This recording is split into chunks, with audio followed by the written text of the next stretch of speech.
Donc,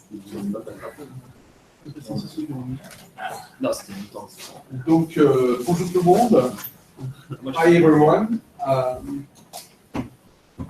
My name is Igor Karen. I'm the CEO of Lighton, and we're welcoming you today to this beautiful amphitheater over at IPGG. There is also Florent Jean-Claude, who's the second organizer of this workshop. We're trying to start something on that generic topic of random projections. And so we have at least 3 speakers today to talk about this. 4, 2.5.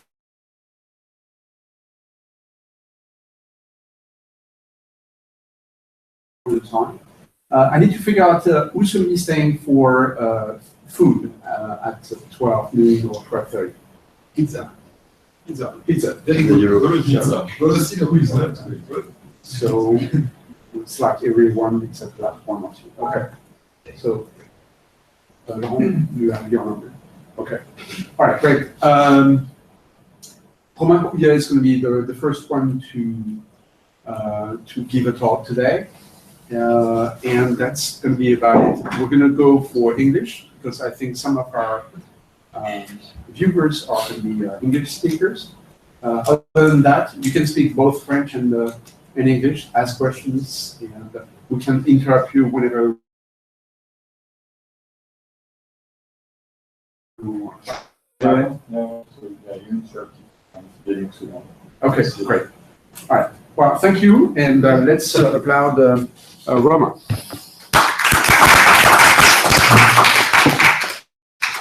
Okay, so I'm going to a part of our research on understanding machine learning using random matrix theory. So the idea essentially is to look at the classical machine learning schemes for classification, regression,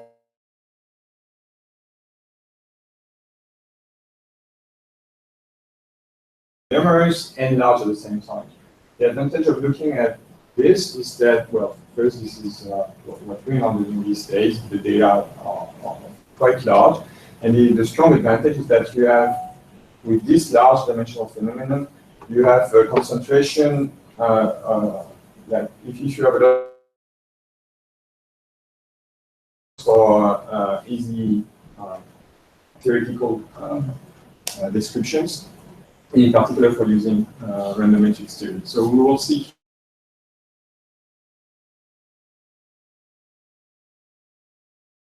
the day, and in particular an application, well, at the output of this presentation, there's an application to extreme learning machines, which are basically regressions out of a random projection.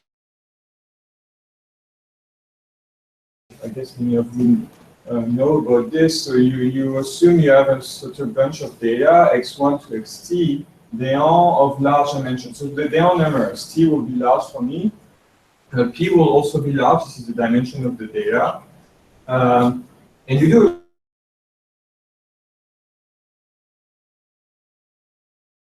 is the W. You guys are happy with this.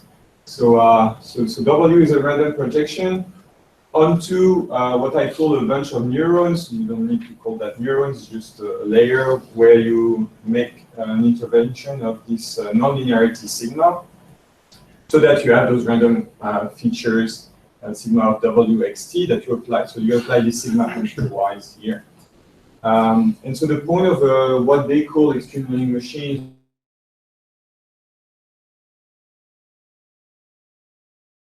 you have an which is xt, and so you look for a beta which does this linear regression. Okay? If you were to solve the linear regression problem, minimizing the quadratic, a linear mean square, a least square method to find the beta. But in practice, what you want to do is to train your, this is why it's kind of a neural network. You want to train on data that you know, and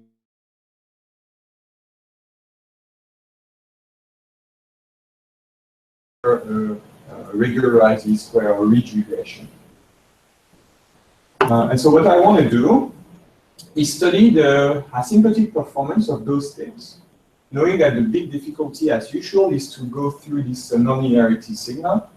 And so what I'm going to do is assume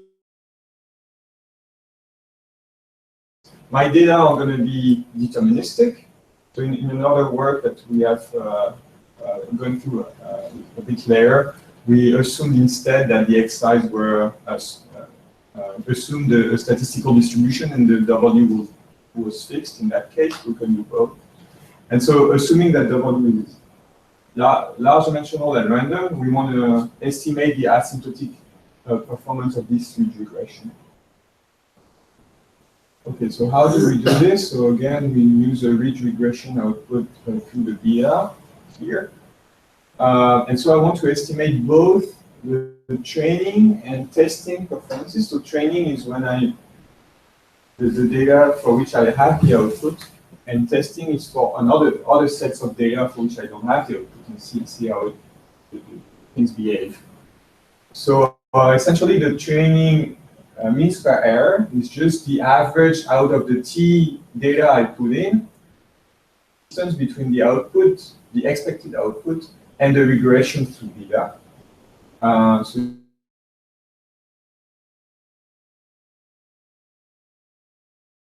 and the number of neurons, you can get a zero output here. But you don't want to do this because you want to be good both at training and most importantly at testing for new data. So you won't do a least square regression, you will do a regular sigma times sigma transpose sigma in.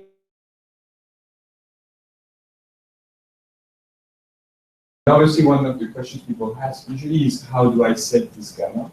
So just for notations, this sigma here is the output of the, so these are the random projections for all of the data. So again, you have to see here sigma as an operator that operates entry-wise on this product of x. So the difficulty here is to figure out how things, what is the behavior of this E-train, given that beta here is this nasty object. So nasty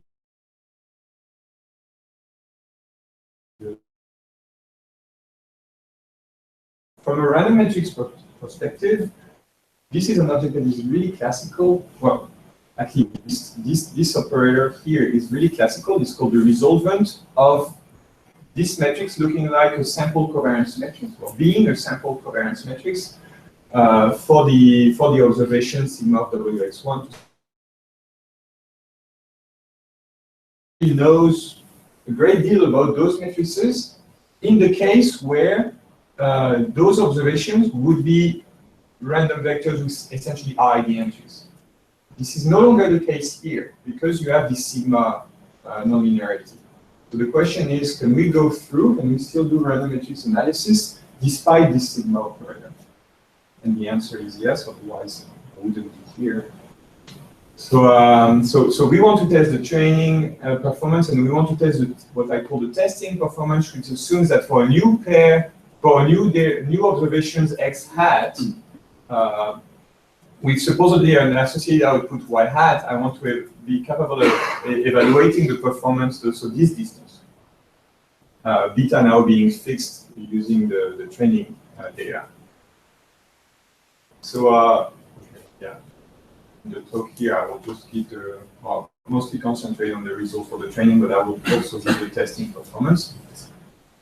So technically speaking, I don't know how deep I need to go into the math, but essentially what I want you to remember is that this resolvent object is really, really important. It is, for many other reasons in random matrix theory, an important object because once you know the resolvent of a given matrix, you have a lot of information about its spectral information, so its spectrum. So you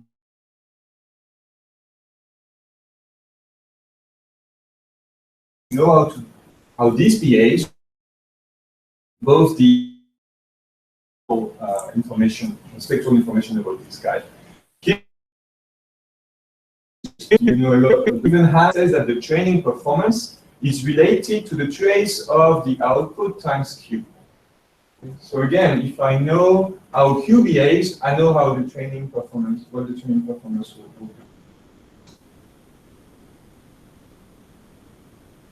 be. What we expect is that because of these large dimensions, asymptotically, we expect that the training performance will converge somehow.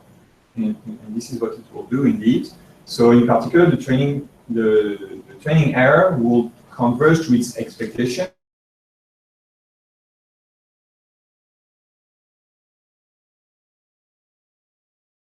The performance can be described without, with only the statistical information about W. So in order to do this, we need to evaluate the Q metrics. So if I have access to the expectation of Q somehow in closed form, then I have everything. And so this is our main, okay, but that will be our main result, evaluating this E of Q. So what I take as assumption is that the W matrix has ID zero mean entries. Mostly it will be taken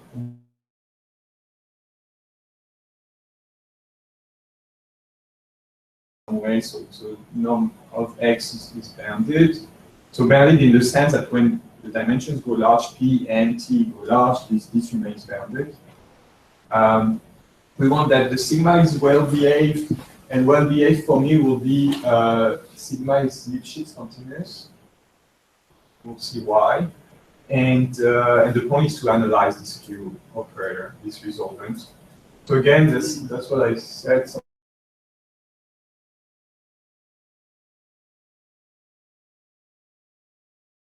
Entries having either ID entries, so somehow, I guess many of you know this result, when sigma is only a W matrix with ID entries, then asymptotically the eigenvalue distribution of this sample covariance matrix is the so-called Marchenko-Pastur distribution. Know this, in order to prove the Marchenko-Pastur distribution, at least back in '67 when Pastur and Marchenko did this, they had to study the resolvent. You can move on to, so in '95, people moved on to studying sigma. Sigma is times X. So the case where the small sigma, the non-linearity is linear, which is the classical sample covariance matrix model, for which we also know how the asymptotic eigenvalue distribution behaves, etc. We can add up other information. All of those things we can handle. The fact that you have this sigma operator now in this random projection makes things a bit more complicated, but we can go through because we are kind of lucky that in order to prove the Marchenko-Pastur type results, you need importantly to exploit the fact that the columns of sigma are independent and that the rows of sigma are independent.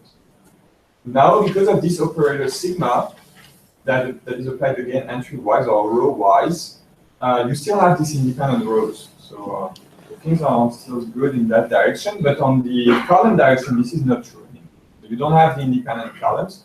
And so that breaks one part of the proof.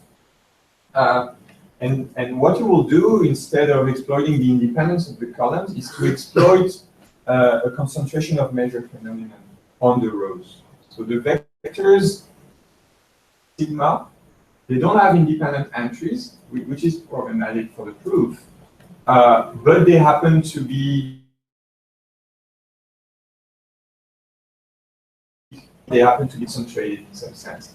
So they will still have this convergence, they will make things converge. I won't go too much into this. The clear assumption on this that we asked for this to be bounded, for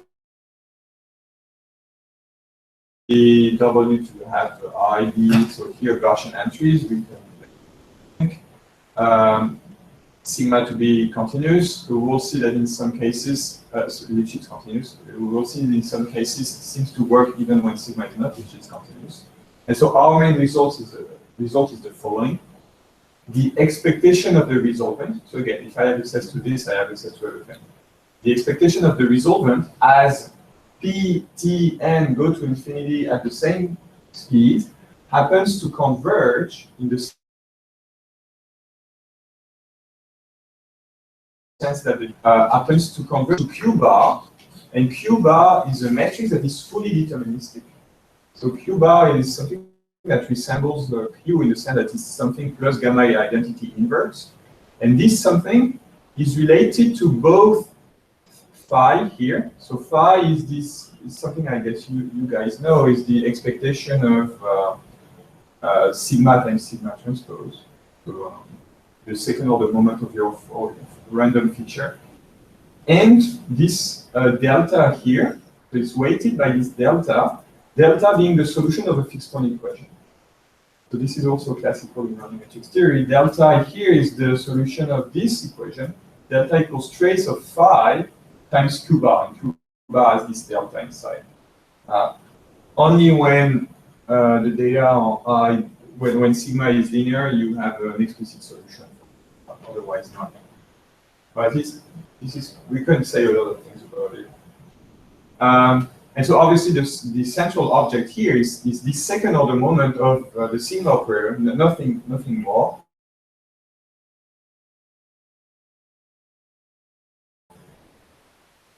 I guess you all did this calculus. We have a few of them. So I guess the most popular one is the, well, for Lighton, I guess the one you know is this one.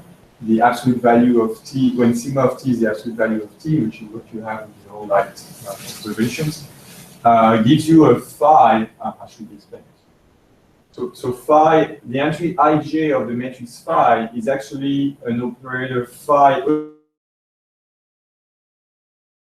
So if you take data A and B, vectors A and B, phi of AB would be this object for the absolute value function. And for the others, there's a vector.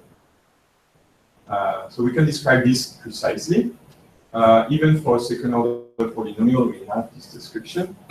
Yeah, I won't go into the proof. Just to say, for those of you who are interested, that when you go into the proof of the Marchenko-Pastor distribution, and in the case where things are linear, at some point you need to exploit this concentration result that says that when you take a double,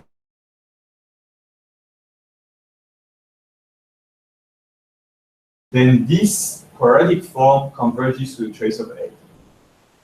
This is a key result inside the proof of the Marchenko-Pastor distribution. This A will be taken as the resultant Q. Here we cannot exploit this result because of what I said, the rows don't have independent entries. But we instead use a concentration inequality result that says that if now I take an S vector, then we still have that this being how we get this, and the way we get it precisely is through concentration of measure arguments. This is why we need this Lipschitz property. We have that the probability that this diverges away from by t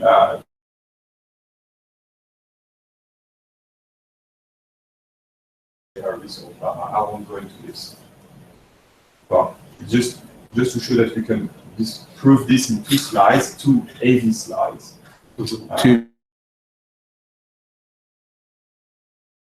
Okay, I won't go into this.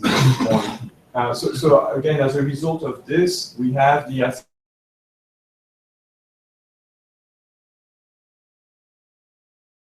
between the output and the regression, which was related to the trace of Q here. And so we have an asymptotic result that says that E train is asymptotically close to E bar train, this guy being, so this is a more short convergence. And this deterministic object, again, is related to these 5 operators. All the same, so here I say claim and not theorem because there's some technical arguments we were missing.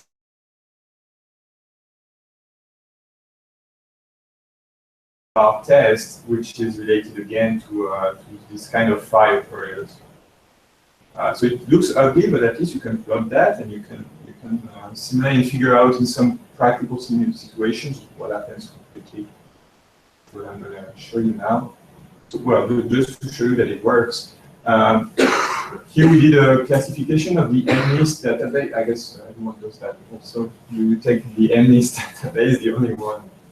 It's practical. SP 784, so which is because of the 28 by 28 size of the images. So for those of you who don't know this, this MNIST data set is a bunch of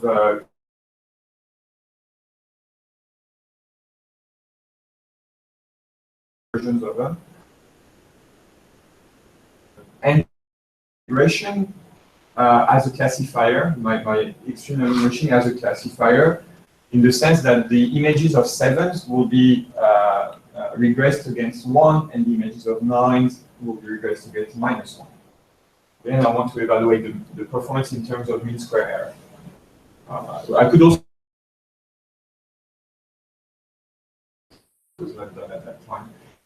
Anyways, so the mean square error, in that case, as a function of the rigorization parameter gamma, is given here in terms of train and test. So here what are the dots and crosses are what you add in simulation. So these are simulation results. Obviously, when gamma gets very small, the performance in training, the performance in testing is bad because you. So there is a gamma that is optimal in this.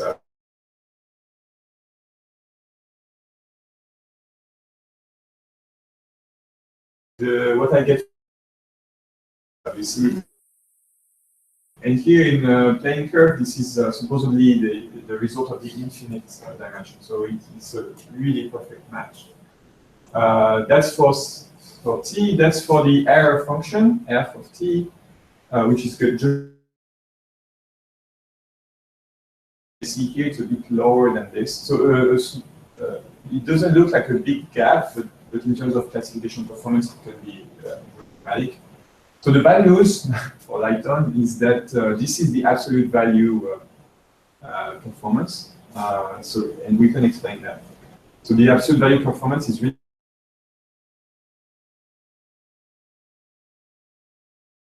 important for you. And the ReLU operator, so the one that gets 0 when you're negative and x if you're positive, this one is really good. Really good performances.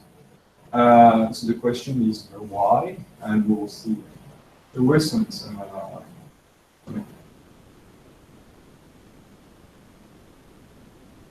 valid when sigma is Lipschitz. So I tried on case.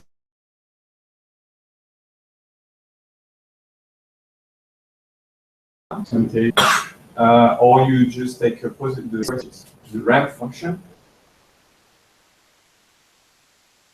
There are a bit of mismatches, so I'm not sure it really works, but it looks still quite correct. Just a shifted version of the gamma. I think you can understand that now. Okay. Based on those results, we can understand a few things. So in particular, if you take basic assumptions for the input data, so for instance, say they are a Gaussian mixture model, where either you belong to class 1 or class 2, and if you're in class 1, you have a covariance C1, if you're in class 2, you have a covariance C2, but you have the same means. It's easy to figure, okay.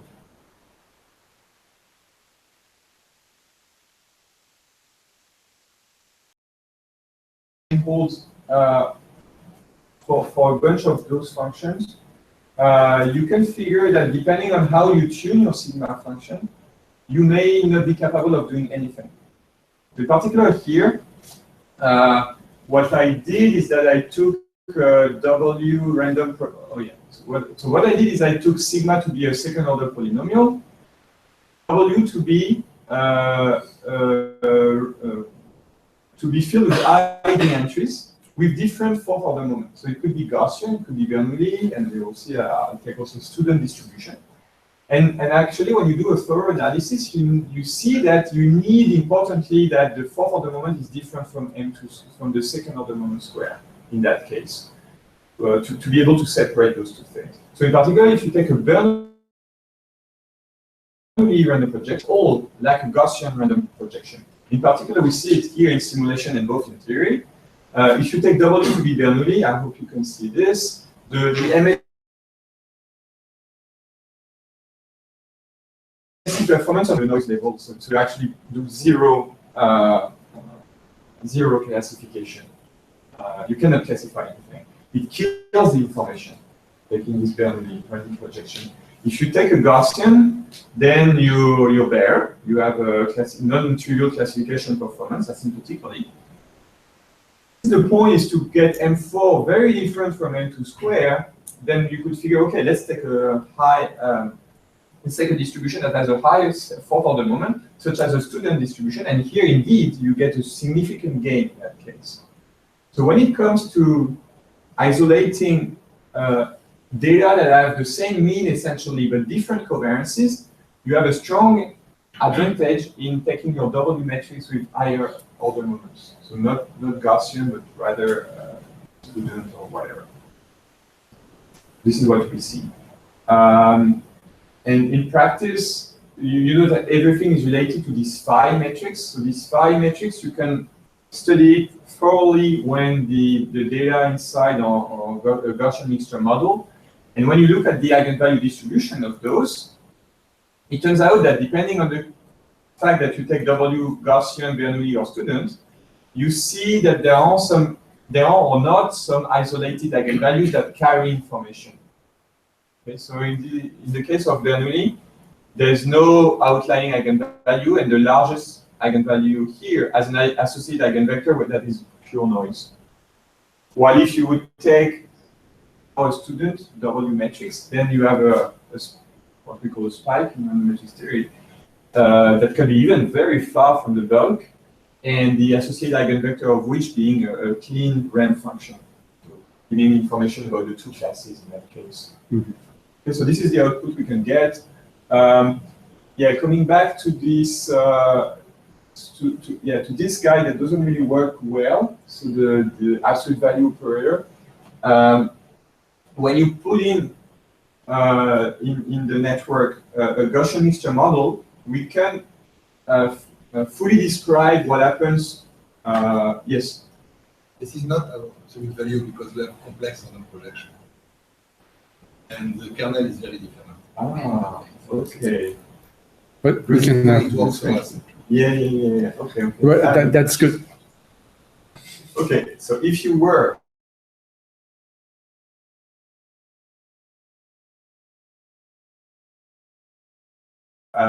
anyways, so yes, if you put in a Gaussian mixture model, then you see exactly that there are terms that are completely killed by the fact. So the idea, it's a subsequent work that we did actually with my PhD student Zanu, who is here.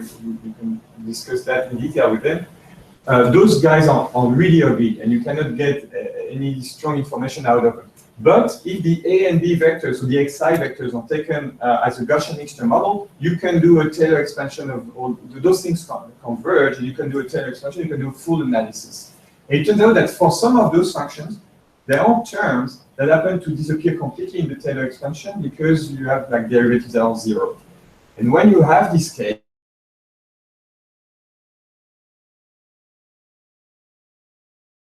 this is the case of the absolute value function. It kills completely the information about the covariances, which is bad. Which is why you, no, sorry. So it kills completely the information about the means. So when you have two classes of different means, you NIST example, and NIST is a case where the average zeros, the average ones, the average twos are so different.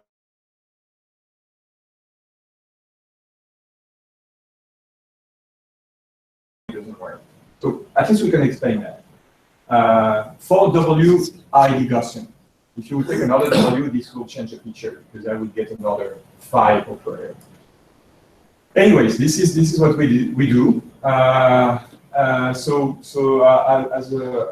takeaway message, what we have is some new, what I call new mathematical tools, because it's extended random matrix theory for nonlinear functions, to understand those objects. This is based essentially on using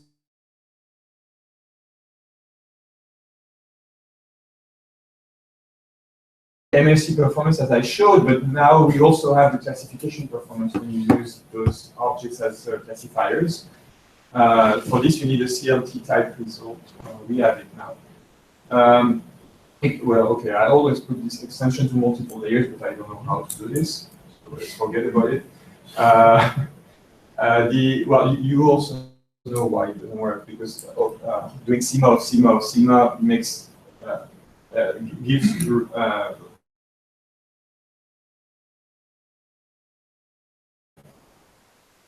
we want to play with backpropagation steps, see what are the dynamics of backpropagation. This is something we try to do. It's hard. Well, introducing random biases at the neurons, which is what people do, is also complicated because the fire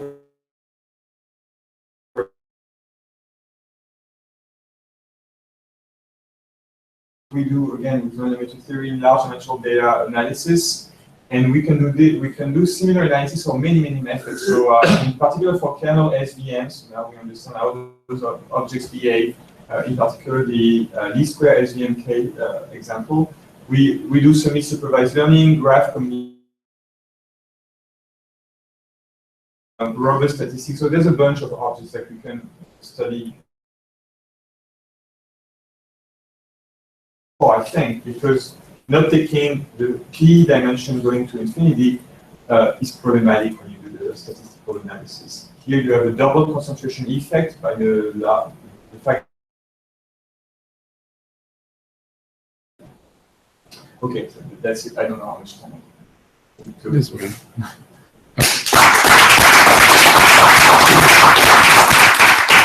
Any questions for Romain? Well, I have two actually. So. Well, the first one is this operator, this Q operator. Yes. Do you know, or is it by?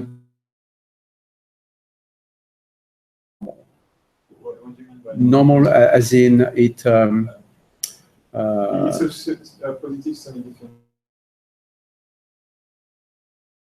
In that sense, yeah. Okay. So everything is fine, and yeah, everything's fine. So it's you see, it's okay. Where is it? The definition of it. Yes.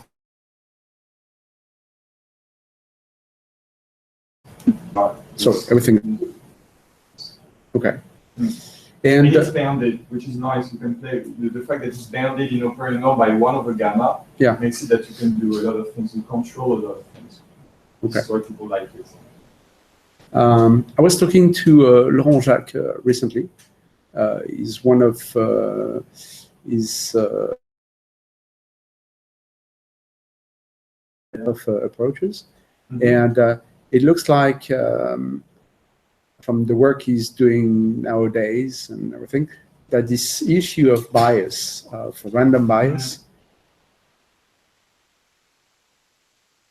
on the activation functions. So that might be something that yeah, we know of this. The very reason why this absolute value operator doesn't work is really because it happens that sigma of this W distribution kills some modes that kill the information. But if you introduce random biases, you change the sigma for every single neuron. So some of them, many of them, as if you were creating n versions of the sigma operator. Instead of sticking to one, that could be particularly bad for your input. I see, okay. And hence the point of doing this. I see, okay. I think this is really key.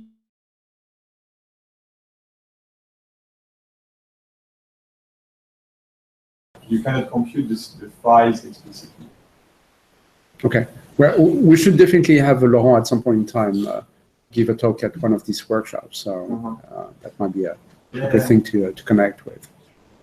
And so he's using a sign operator then? You're saying he's quantizing the...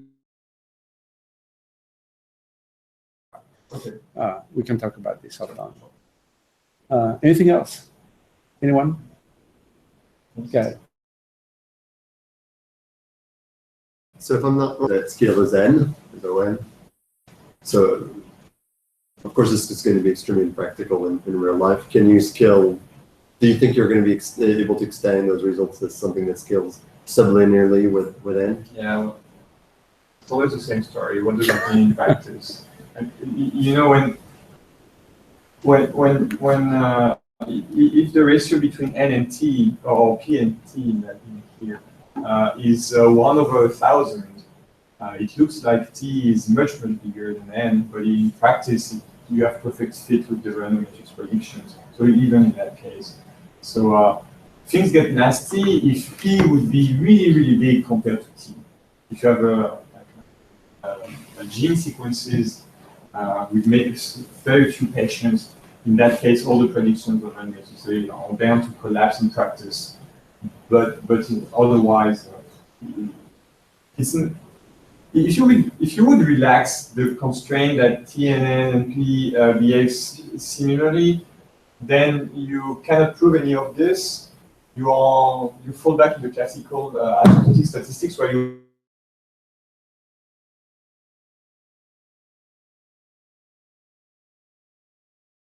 but you don't have explicit results. At least here, by imposing this, you have explicit results, and when you compare to practice, the fit is always super good. Well, I mean, I know the theoretical framework. The question I'm asking is, can you have the dependency between PT and N be nonlinear one? So if P and T scale as log N rather than N, it becomes closer to a more realistic scenario. I'm not saying keeping P and T fixed. I'm saying do asymptotics, but with a law that's less violent. Okay. So what you need, essentially, what you need in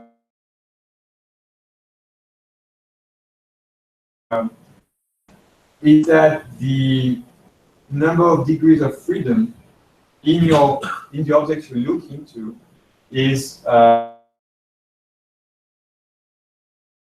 bigger than 1. So if you have if you happen to be in costly, but you would have those convergence results. So here we look at big O of n squared, so things are perfect. You can look at big O of n to the power 3/2, in which case you have to dig deeper, but you still have results, and people are doing this. People that work on tensors, for instance, they have naturally objects for which the dimensions are like n in big O of n squared. For to have convergences, that makes sense. And in that case, it's a bit more tedious.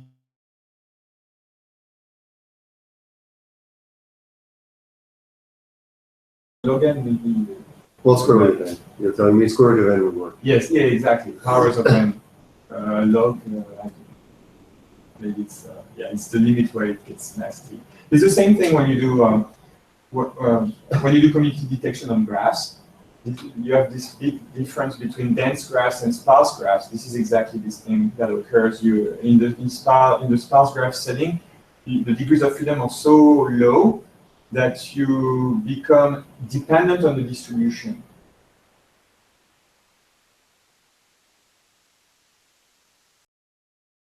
Graphs. And this is why it's a very different story, and people have a hard time managing or using the classical tools of random matrix theory in sparse graphs. It's the same thing. Right. Yes. Any other question? Oui?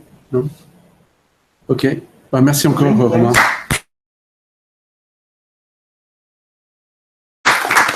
C'est à toi, Nicolas. Qu'est-ce que tu veux?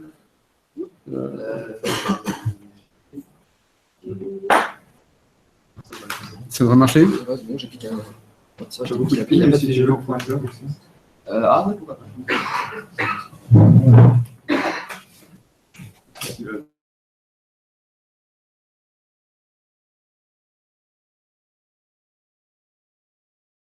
En même temps,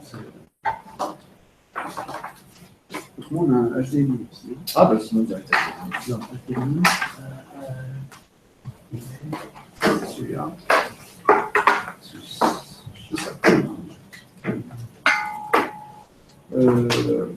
Oui, il est ici.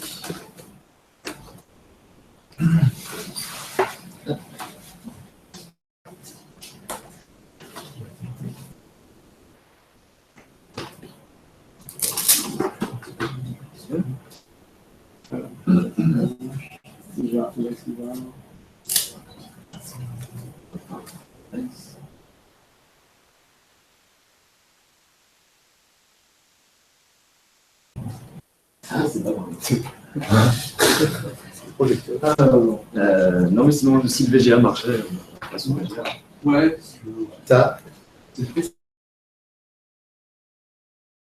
Est-ce que tu as un USB-C? Non, c'est dans HDMI, mais j'ai un convertisseur au VGA. D'accord. Elle marchait, hein, Ouais. oui, bien sûr. Mais, Ça, je sais pas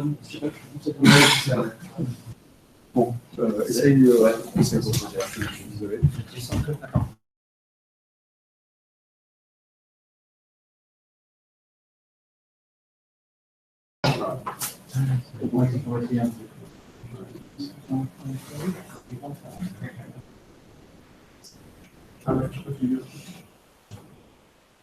Ouais, il y avait un input à un moment. Voilà, c'est rose. Bon, ça se quelque chose, hein. Ouais, mais Ah, c'est devenu rose. Mais je sais pas d'où ça vient, ça, en fait. non, c'est pas nous, c'est pas nous ordinateurs. Ça fait bien. Non, mais sinon, on repasse au VGA. Ouais, on passe au bien. Je suis déjà là. Par contre, si c'est devenu rose, ça change.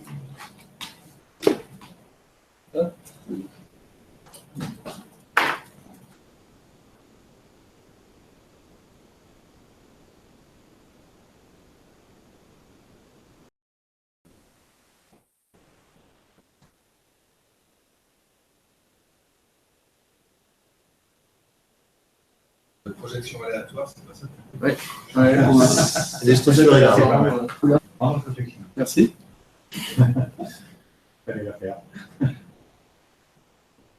Bon, Bon, allez, ça va le faire.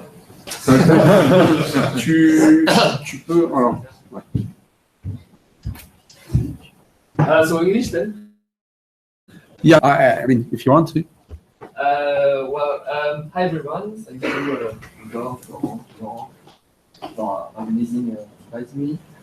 organizing this small workshop. So, my name is Nicolas Keriven. I'm a postdoc at École Normale Supérieure on the data science share of CFM. So this is actually a presentation that I gave on the CFM conference on the 8th of December. So if some of you were there, it's the same thing. But You can quit the room. yeah, you can go have a coffee or something.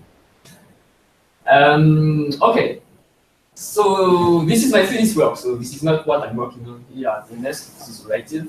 But this is my thesis work that I did with Rémi Villemoval in Rennes.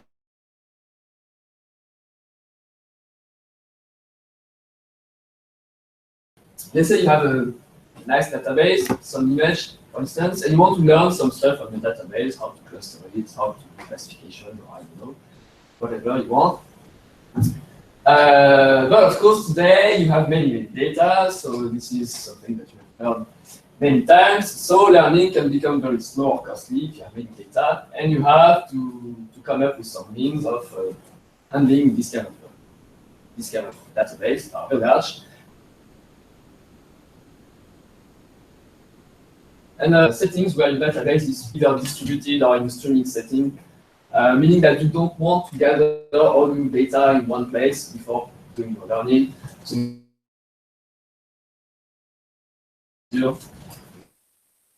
with those cases. So one classical idea is to come up with some small intermediate compressed representation of your database, such that it will be very easy to compress your database into this representation in a distributed or streaming way, and then to learn the parameters that you're interested in on using only this small intermediate representation.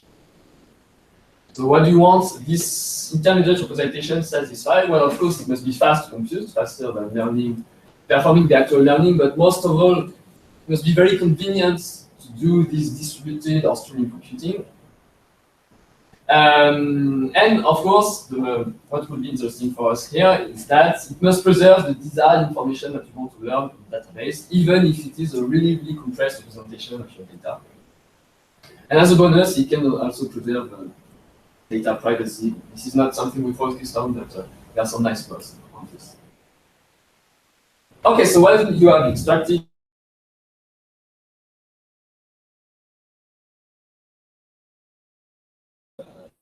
Yeah, dimension D, you have n of them, and either D or n or both are very large. So you want to compress that. So some classical ways of doing that.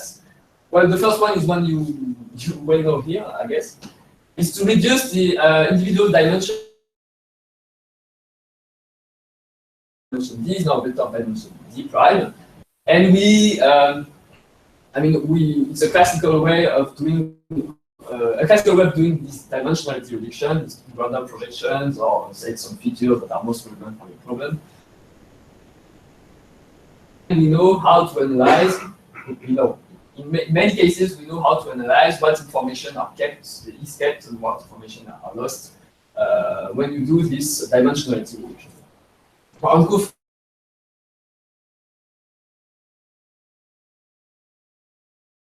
many vectors, while you don't really reduce in this dimension. So another way of doing this compression space, but you will reduce the number of vectors. So you can either do a simple uniform sampling, so that you can say, okay, I have some way of analyzing the complexity of my problem. I just need n prime vectors, so I don't need to keep n of them. Or you can be a little bit smarter. So this is, for instance, a line of work that is called core sets. To do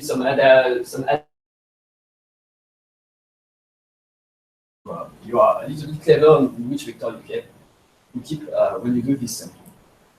Okay, so what will be interesting for us here, in the third way of doing that, is to compress your whole database into one single vector of dimension n, and we'll see later that this dimension n will be very important. In a way that it's very, very convenient for distributed or streaming computing. So I'm not doing the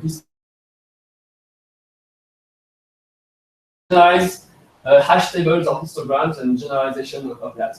Meaning that, of course, when you compute a histogram, it's very, very convenient to do distributed or streaming computing. You just have to, in a streaming way, to store each vector in the bin in the histogram that is corresponding. So it's very, very easy to do that. And when you generalize this notion of histograms, it's what we call a linear sketch. So here we're asking, can you use this quite constraining structure of linear sketches to do some learning tasks that are a little bit more modern than using histograms? Okay, so we have that. Let's say you have some, we focus in this presentation of some unsupervised learning tasks, but maybe extend to something else. So we have some data in RD, we compute them into this linear sketch, and then we want to learn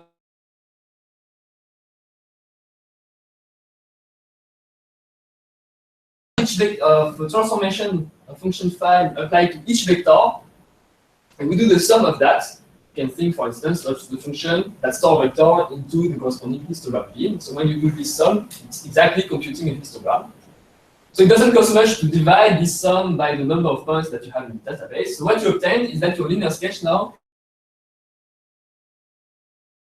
that you have to design that goes here in this presentation from the space of vector RD.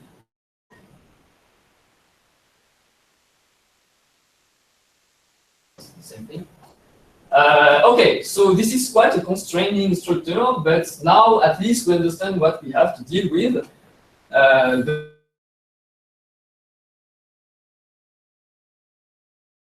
We have to work with an empirical expectation and extract some information from that. So actually, a classical way of extracting information from an empirical expectation is to do what we call moment matching. It's just say that, okay, I have some mean of parameterizing by true moments, the true expectation that I would expect with respect to some parameter that I'm interested in. Finding the best moments possible that match my empirical expectation with this instance phi. So I'm matching the empirical expectation of phi, the empirical expectation of phi with the best empirical expectation, the best true expectation of phi with respect to the parameter I'm interested in. So for instance, it can be the parameter for the Gaussian mixture model here, my example. So I'm finding the best Gaussian mixture model such that the expectation of phi matches the empirical expectation. So what will be important is in this, what has been empirically observed to be good, because this principle has been applied before in 2013 by Anthony Boyer. So what were the empirical observations such that this kind of method will work is that, of course,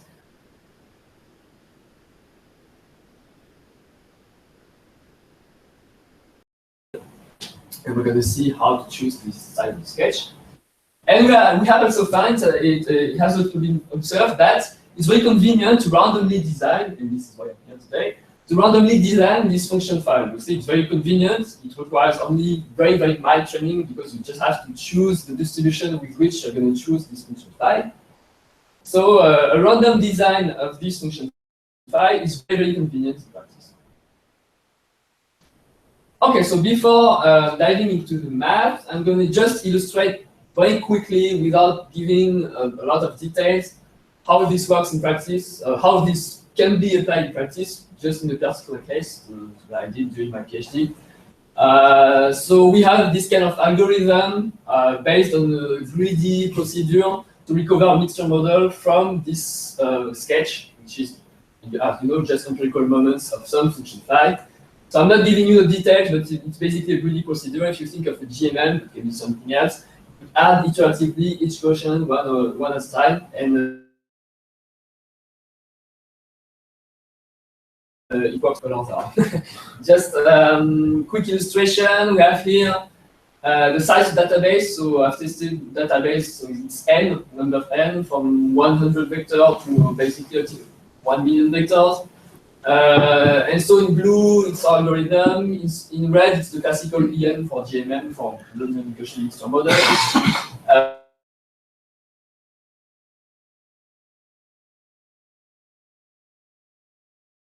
For a very large database, it's as good as EN with 10 random initiation. And since it's a sketching procedure, it's very fast. So when your database in non-implementation, so it's very naive MATLAB implementation of our algorithm, it's faster than the VLFix for databases that are approximately bigger than 10,000 vectors. Also nice, we have done nice application on speaker verification task. Basically, if you compress the 50 gigabytes of speech database into one 20 kilobyte sketch, approximately, you will be better than just applying EM.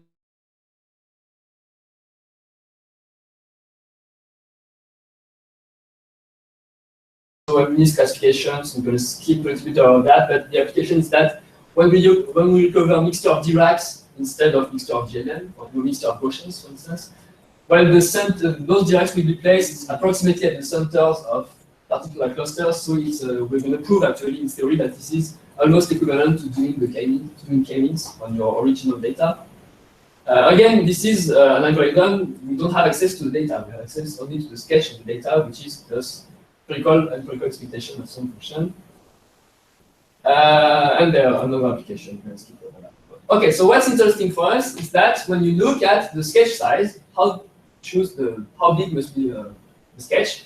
If you divide it by the number of parameters of your problem, k, the number of clusters, k is the number of components in your JVM times d, the dimension of your data. Perform the experiment for many d and many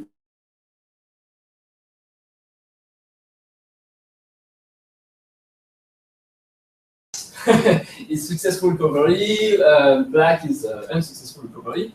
You see that approximately the sketch must be approximately on the order of the number of parameters of your problem, which is intuitively good.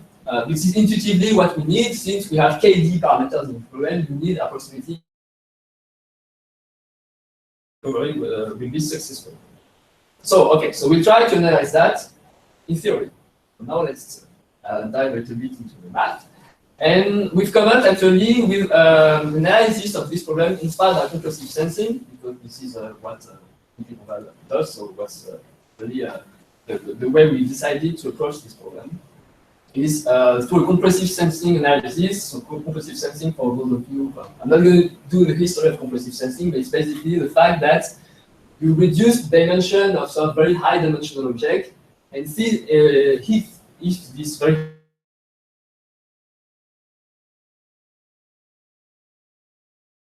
to recover this object from the low dimensional measurements. So this is really what we came up with, the analysis that fits this problem. Okay, so let's go back to my problem. I have some data. I compute some empirical moments of some function phi that I must design, and then I'm doing moment matching and I'm recovering some parameters. Okay, so let's assume first that you have some true, let's call the true distribution of the data phi star. So here I don't assume that this true distribution is exactly a GMM, for instance, if I want to do GMM. I assume I will have to assume in the rest that it's approximately close to a GMM, but I don't assume that it is a GMM. I'm saying GMM, it can be something else, Dirac. So. Okay, so if you define this operator A of phi, which is a linear operator that acts on probability distributions, that just computes the true moments of this function phi with respect to phi. So as you can see here, I'm just computing the true moments that correspond approximately to my sketch.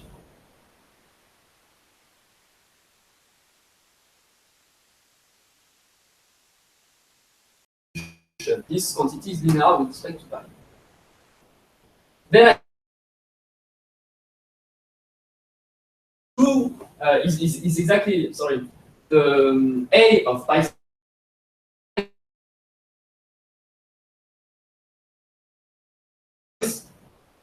and the noise is just going to be the different operator of phi star of phi and the true moment. And my noise is going to be small because it's just a difference between empirical moments and moments. I have reformulated my sketch such that it's a linear measurement, a noisy linear measurement is my probability distribution. So now my estimation problem is to recover some parameter from this sketch. I can cast this estimation problem as a linear inverse problem on measures, on probability measures. So I have a very high dimensional object, in fact an infinite dimensional object, a probability measure. I measure it through some dimensional object, and I want to recover some stuff. So of course it's an extremely ill-posed inverse problem since I want to recover some stuff.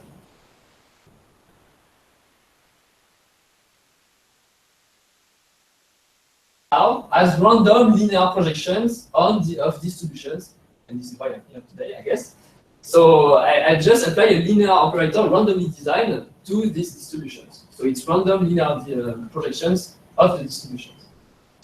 So in the rest, I'm not going to be interested in algorithm because I have a heuristic that works well in practice. But the first step is just to analyze if this problem is even possible. If I'm able to solve the moment matching problem, which is a non-convex optimization problem, whatever, but if I'm able to truly solve this moment matching problem, am I going to be good? Is this problem even feasible? So it's a kind of information preservation result that I'm interested in. Okay, so I don't have the color here, but normally you have a blue circle here. It's the set of all probability distributions, so geometrically you can represent that. You have the probability distribution pi star that lives somewhere in this set. And I'm going to call sigma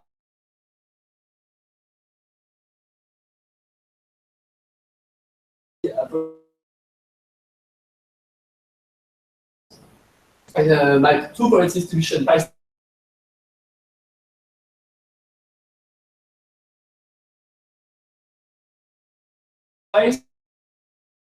star in this model set, such that it's approximately close to the best GNN possible. So I want to prove the existence of some decoding procedure delta, such that from my sketch, I recover something that is approximately close to the best GNN possible, so robust to noise and stable to modeling error in the fact that if my distribution is not exactly in this model set, I'm still close to it.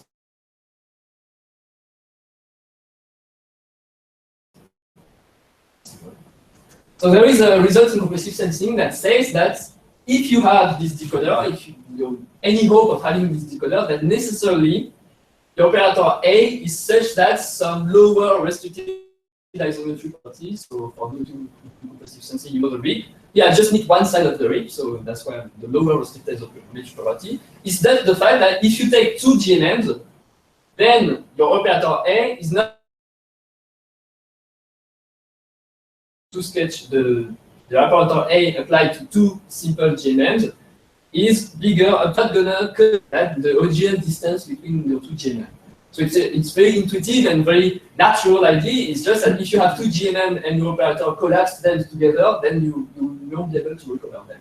So it's just the fact, I'm just expressing the fact that my operator A is not only injective on GNM, but more than that, I'm bigger for all GNM up to constant that the distance between the region.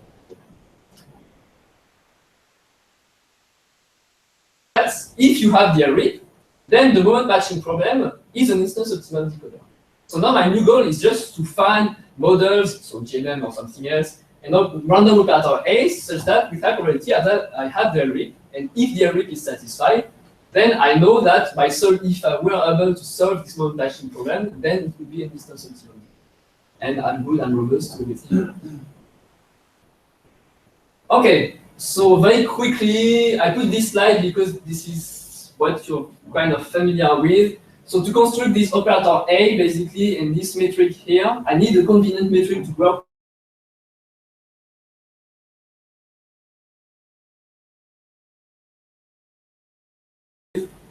And we use what they call in the kernel literature the mean kernel. So it's basically a convenient way of, if you have a traditional kernel of vectors in RD, then you can define a kernel of distribution of vectors just by taking the expectation of this kernel of vectors. And so we have a very, very convenient metric of distribution with this kernel. So it's very convenient to work with. It's a utility. And we're using random features.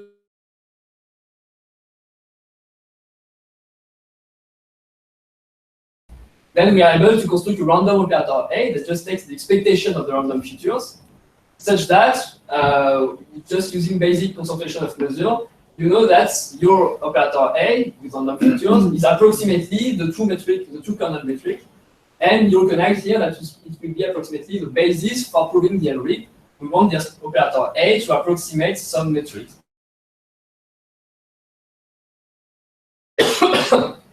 We have a random operator. We're now able to define a random operator that approximates. So, of proof of the rig. When using this random kernel, basically we're able to prove that for all elements in the model with high probability on the random features, we have the array. And we want to revert this quantifier. We want that with high probability on the random features for all elements. Trivial to go from this non-uniform result such that for all elements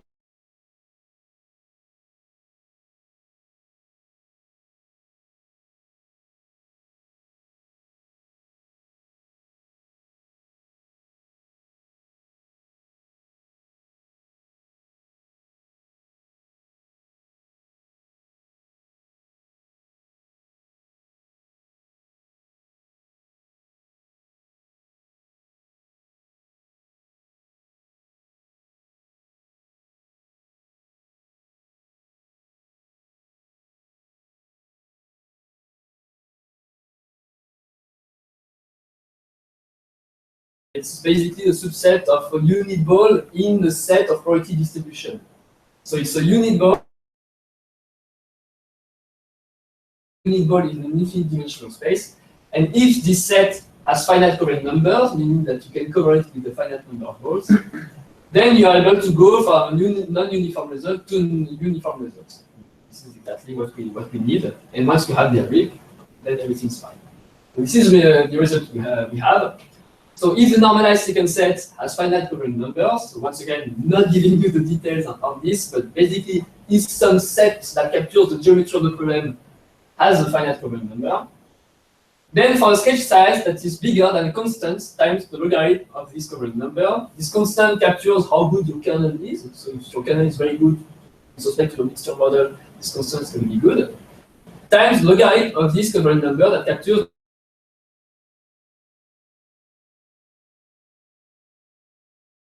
something that has, you do pointwise concentration, and then you extend it to uniform results, and you have a product of two terms in your bound.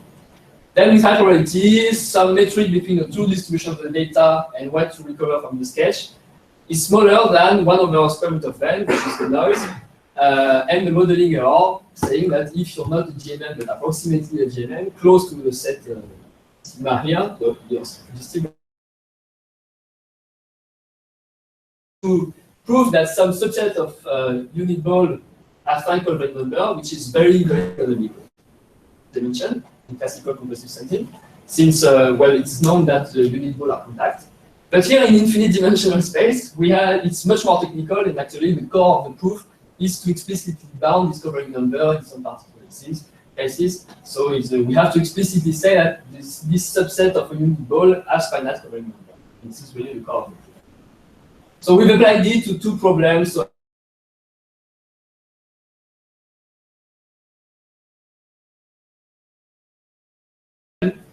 and okay, we have the sketch size. This is basically which is in k2 times d. So we still have a spurious scale. Remember that we hoped for k times d. We still have a spurious scale, so we don't really know how to get rid of it yet. But okay, we are d2, and here we are able to get rid of the d.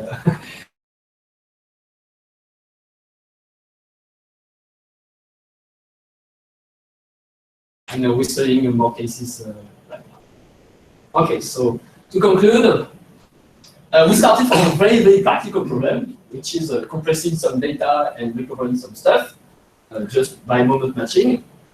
And we went to basically using kernel method and one-joint projection and all this kind of tool, we went to a compressive sensing analysis in an infinite dimensional space with a restricted isometry property in this infinite dimensional space. So for those of you who are interested in compressive sensing, this is really results that must speak to you.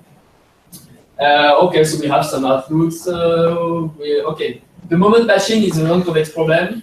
So we are trying right now during my postdoc to relax it with convex relaxation when they do in super resolution. So also extend, but it's not.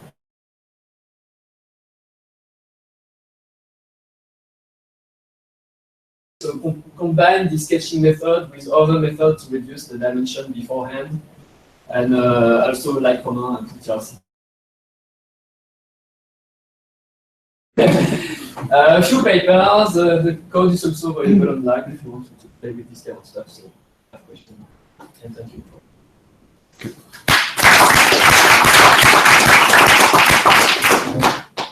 Des questions pour Nicolas? Any questions for Nicolas? Vas-y, Romain. Yes, I still have some. Have you ever considered looking into the resulting sketch vector you get when you have a very basic mixture model at the input? So does that say anything? Just looking at the values inside. If you know. Yeah, but actually the sketch is only when you do random free feature. The sketch is just the characteristic function of your. Yes. So for Gaussian mixture model, it's just. Okay. Yeah. As you said, the characteristic functions, but as you.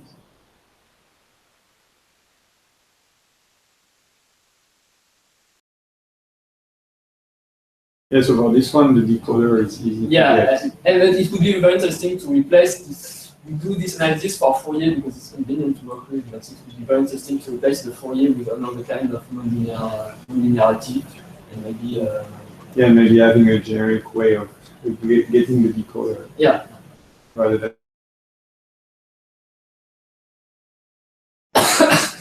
So what we're doing with this kind of convex relaxation, the problem is that this kind of analysis does not take into account the modeling error. So we have to assume for any super resolution stuff that the true signal, the data are actually drawn from the GNN.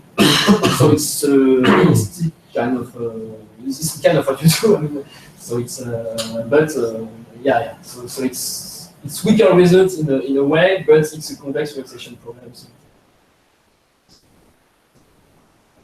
And have some more interpretation.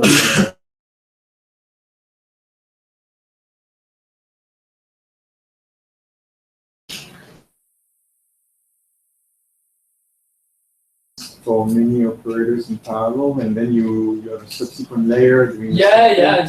hierarchical.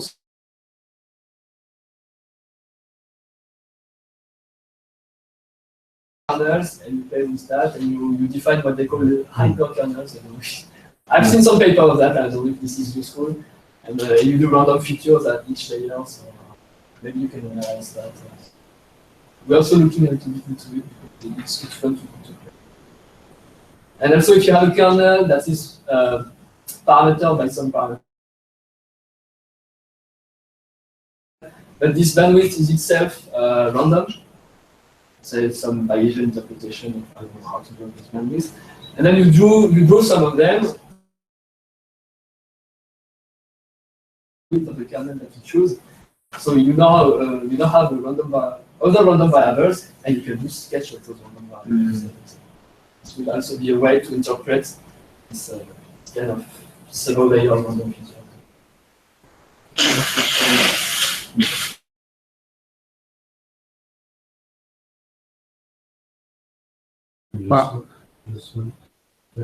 Analyser some pre-analogy.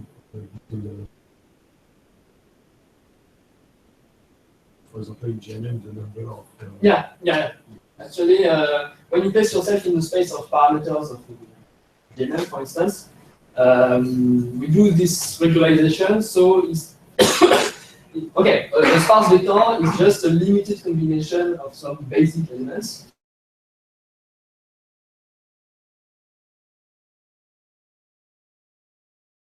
Is a limited combination, or approximately a limited. This solution is that you have a dictionary of elements, which is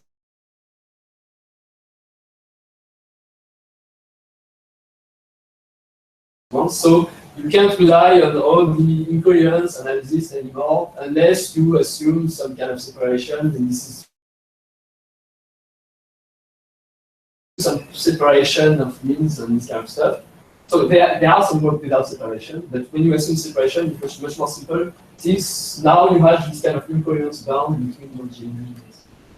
It's exactly the same analogy. You have a limited combination of some atoms in the dictionary, even if the dictionary is so complicated, and you can this infinite dimensional. A question for Nigra? No? Well, thank you very much. Here's what I'm proposing, that we go for coffee, and then we have Gerard and Arthur talk about their stuff after.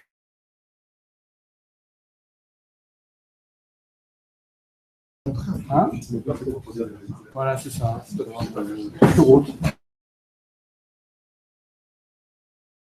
Quelque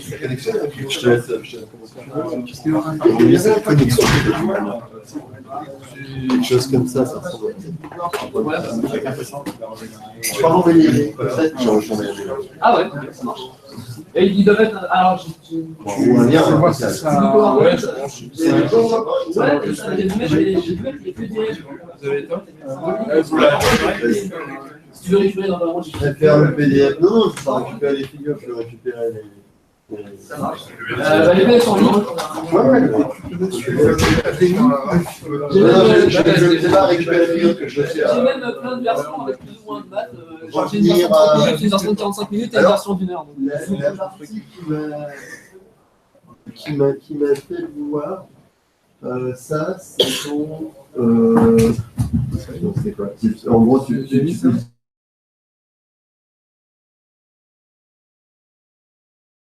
Qui sont des choses qui m'intéressent un peu en ce moment. Ok. Ouais, bah c'est un truc que les gens regardent un peu dans la littérature.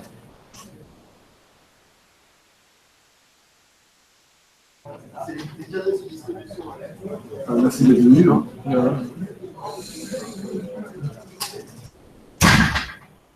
Alors,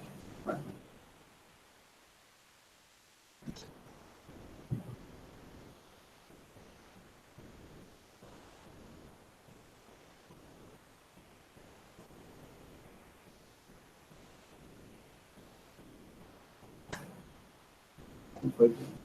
Salut.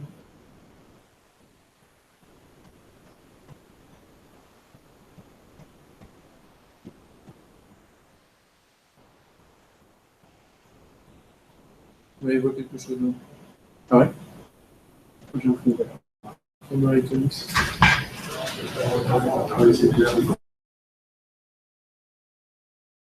Ah, c'est.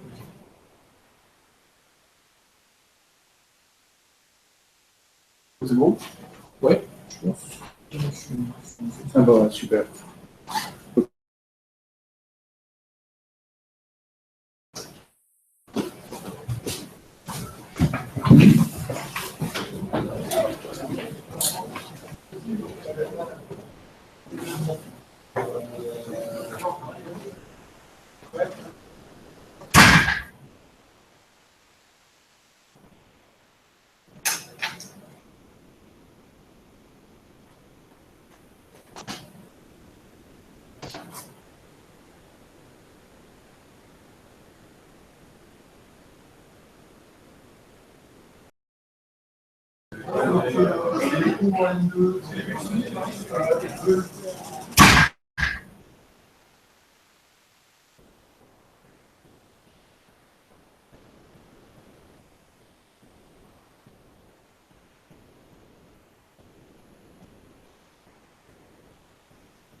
c'est aléatoire.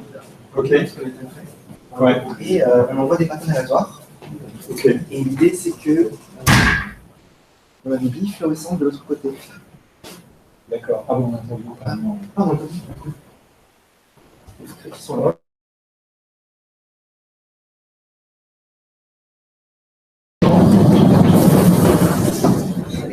Alors, on a quelques systèmes d'envoyer des patterns. Ouais. On a deux utilisateurs. Ouais. Ici, on a bien la bille fluorescente.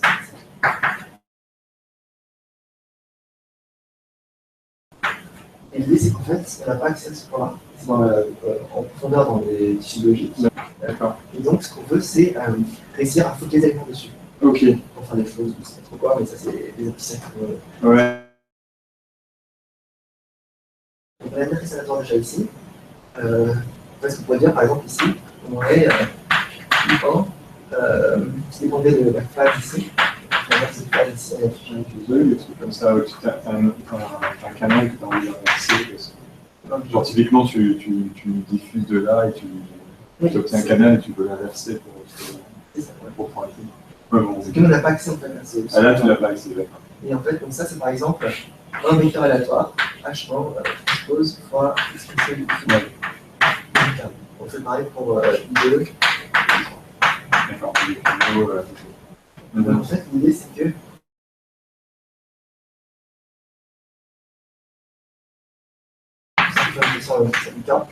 on va beaucoup. Et ensuite, on construit une matrice de. Ouais, ce que tu as fait, donc là, c'est quoi que les rectangles là dans le fil On en met l'image. Ok. Et ensuite, ce qu'on fait en fait, ce qu'on recote, à chaque fois qu'on envoie un pattern, on recote par exemple la somme des trois dimensions. On sait comment par contre, on ne sait pas comment différencier, etc. Et ensuite, ce qu'on dit, c'est que on pose sur cette matrice-là. C'est-à-dire qu'on dit, si le pattern UK a une grande intensité, alors on va le mettre, on va le pondérer un peu plus.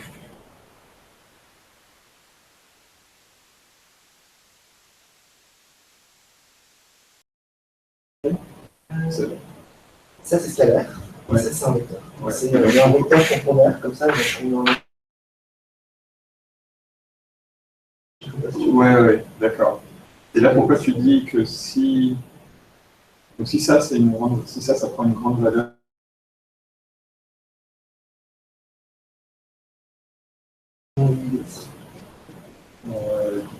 D'accord. T'as ton vecteur. Toi, tu observes cet objet-là, donc avec phi, oui, pour un phi k de long. Et donc, tu crées cette matrice qui contient tous ces vecteurs input-là, et fois l'intensité relevée, et t'en vas comme ça, tac, tac, tac. Lui est en déterministe. Enfin, lui est en. Ouais, non, il tire aléatoirement, mais généré avec cette truc-là. En fait, l'idée, c'est que. Ça pourrait correspondre, si jamais les entrées de lui sont des multiples, des sous-multiples de pi, ça pourrait faire un genre de grandeur.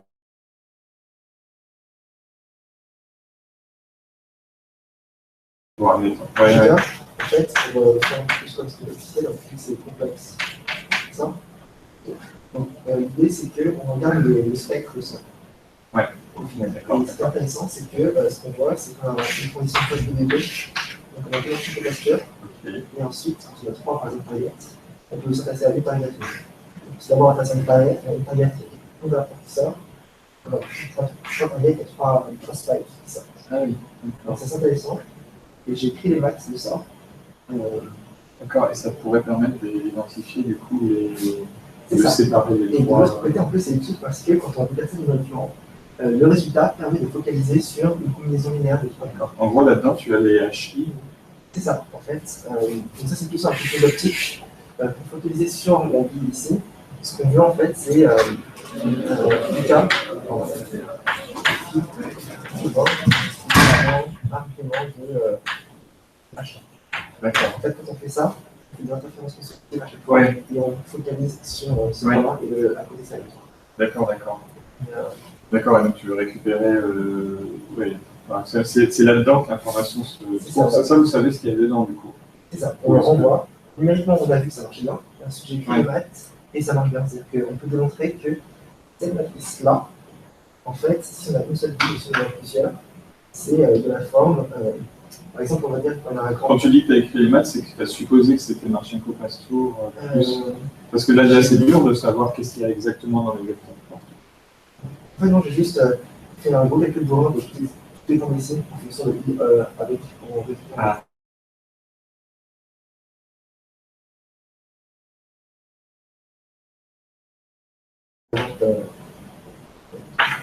Les termes J. Ouais. En fait, il y a quelque chose avec J. Ouais. Avec le bar ici, parce qu'il vient de voir un autre. Ouais. Là, on se comprend. Le terme qui fait une sorte de marche aléatoire, et donc on a quelque chose qui est en.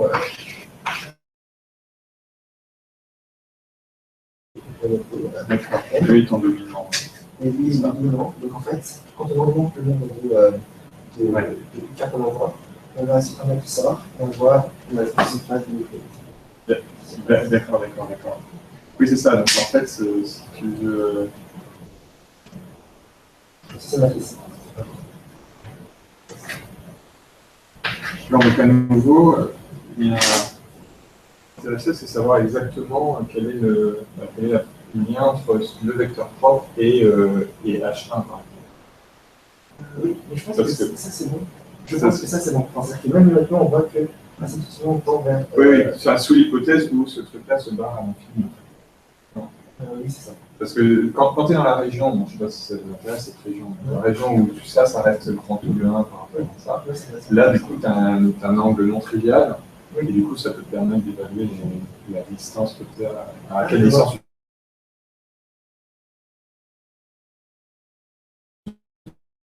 tu trouves de.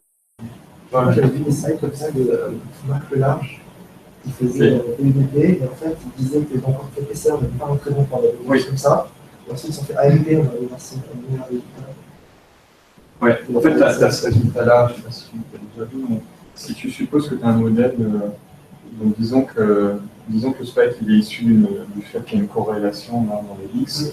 Si jamais ton X, tu l'écris comme un C1,5 Z, Z étant IID, C est un covariant de type I plus UU.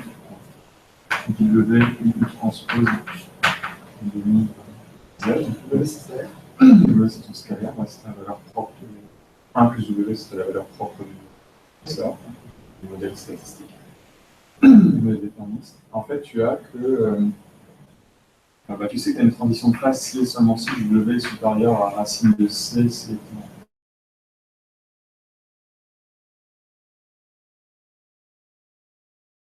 une observation. Et donc, si tu es dans ce régime-là, tu vas avoir une valeur propre comme ça. Donc, tu sais où elle va se trouver, en fait. Elle va se trouver dans le rho associé. Le rho, en fait, il va être égal à 1 plus C, donc C, racine de C. 1 plus C plus C par 1 plus oméga sur oméga. Il n'y a aucun oméga. 1 plus oméga, donc 1 plus C, voilà, c'est tout comme ça. Parce que quand C tend vers 0, tu es dans le régime classique, ça doit tendre vers 1 plus oméga. Et en fait, il y a mieux, un truc plus intéressant, qui est que la projection entre le vecteur propre population, celui qui t'intéresse, ton H1 pour toi, et le vecteur propre dans le spike, ce truc-là, il tend en fait vers 1 moins C sur oméga carré, 1 plus C sur oméga. Et donc en particulier, quand C tend vers 0, tu as un alignement parfait, donc tu retrouves ton H1. Par contre, si tu es dans un régime où... oui, c'est ça. Pardon, j'ai oublié bien sûr, le principe de C. Quand tu es en dessous de la transition BVP, ton vecteur propre dominant, c'est le vecteur propre associé à la propre ici, il n'y a plus rien dedans. Et donc c'est bien ce que tu trouves quand tu es égal à racine de C, ça c'est 0. Donc en fait, tu as un angle qui est non trivial entre les deux.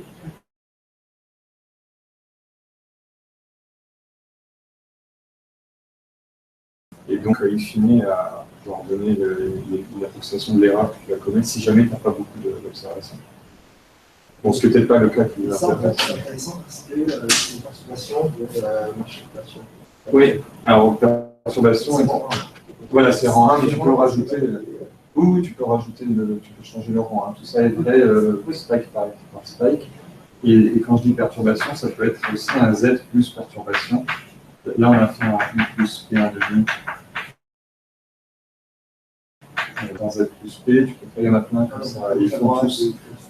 Voilà. Mais effectivement, ton modèle, je pense qu'il est un peu spécial parce que là, tu as un lien entre lui et lui. Parce que phi, là, c'est.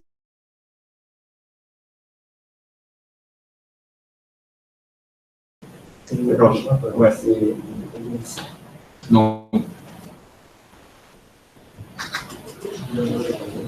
Ouais, c'est intéressant comme modèle.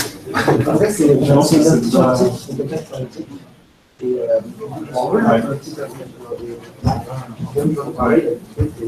Parce que ça, c'est un vecteur qui a non pas des entrées. Alors si tu as des entrées, si tu les mets. Uniforme entre 0 et 2. Ah, c'est uniforme? Oui, uniforme entre 0 et 2. Donc, et tu les tires. Comment tu les tires aléatoirement? C'est-à-dire qu'il y a une phase aléatoire, c'est ça? Il y a une seule phase aléatoire. C'est chaque PCL, une phase aléatoire.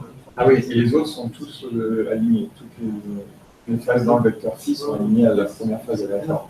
Non. Ah, tout aléatoire. Ah, ok. D'accord, donc si ça, les entrées est totalement aléatoire, uniformément spécial. Et chaque fika est comme ça, tout aléatoire. Si on besoin d'indexer et dire que ça, c'est une Gaussian.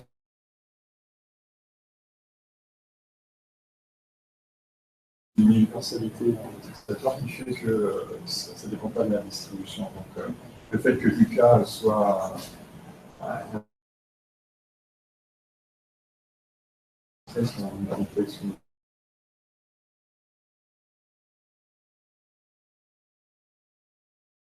fait, c'est un truc d'expérience avec chez Sylvain, où il dit un peu, en redéfinir aléatoire, il fait. Et on ne savait pas tout expliquer pendant plusieurs années. On faisait juste des tests de simulation, de variantes séparées, comme c'est pas des petits codes. Et là, on a fait le lien avec Florent et tout. Et du coup, il y a une première phase, c'est la première qui sont. D'accord, ah oui, avec la propre puissance. Oui. En gros, c'est un vecteur. On peut on reprend dans 2 minutes. On pourra baisser le tableau comme ça. Ouais.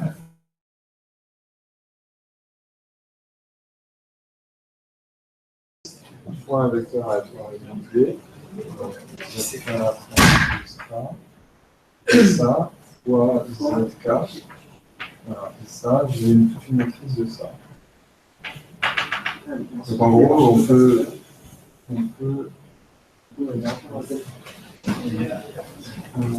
Ah, voilà, ça fait plaisir.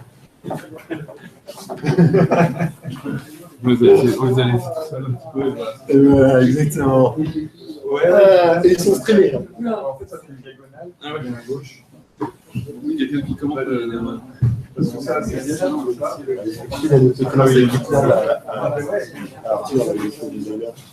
Arthur, faut que je te file un autocollant avec GitLab.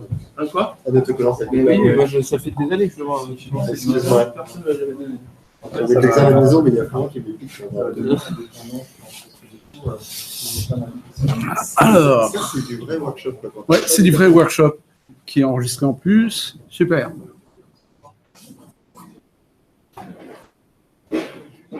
Okay. So,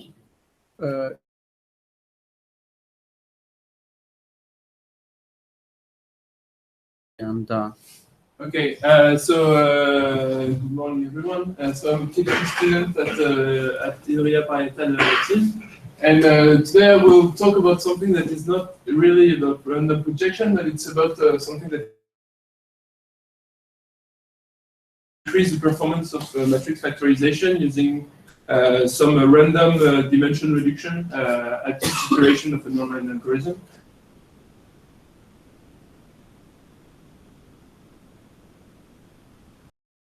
Some random features at each iteration. So a quick word on what the kind of problem that we're looking at. So we're talking about matrix factorization. So we have a big matrix X there, or where and want to factor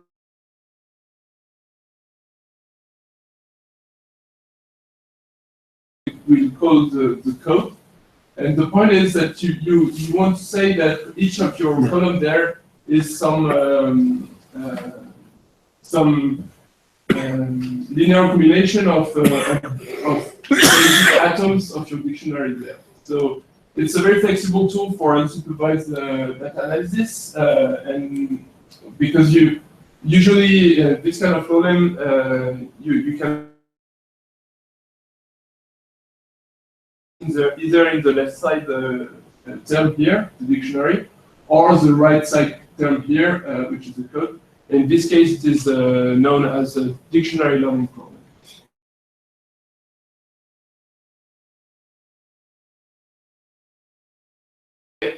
So how to scale this kind of, how to learn this kind of decomposition for very large data sets. And it will be like 4 terabytes. So this is a very large matrices. Obviously, it doesn't fit in memory, so you have to come up with new methods to handle it and to factorize it in a few hours.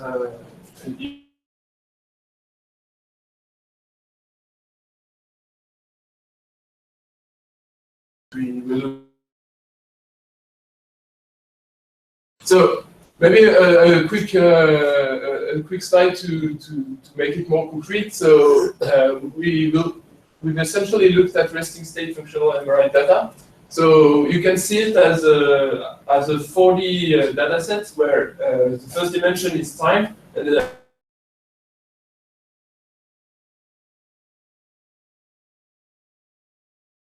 seconds in a scanner, and you end up with some to decompose into some sparse base components that will be a good representation of your brain signal.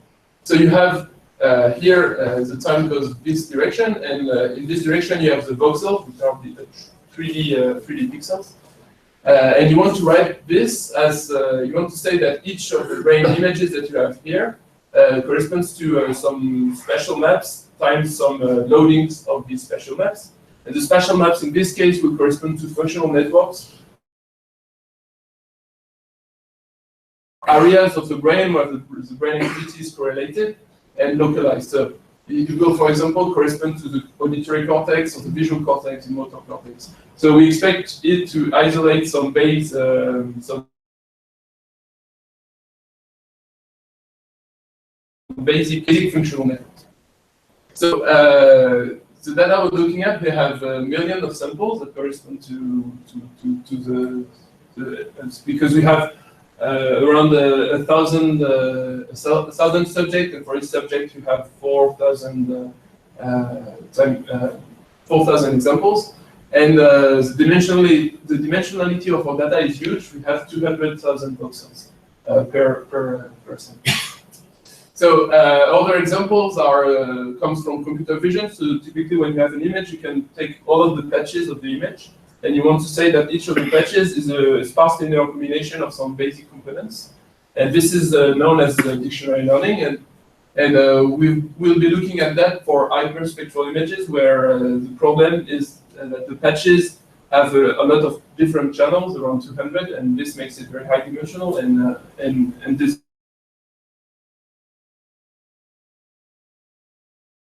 we can look at is collaborative filtering, where you have a big matrix which is incomplete, which you do not observe completely, and you want to do some imputation and user interpolating matrix.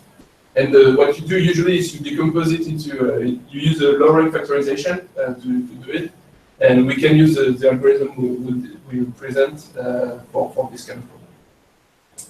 Okay, so the problem is, in our case, we need to come up with new stochastic algorithms that scale in both directions. Because what we had before is we were able to handle matrices with a lot of samples, but when the samples are usually low dimensional. For example, patches of there existed some methods to handle matrices where this dimension is low when it corresponds to some patches of RGB images, for example.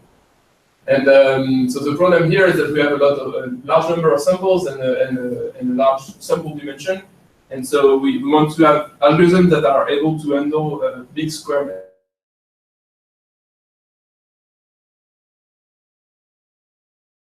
To solve it is this problem.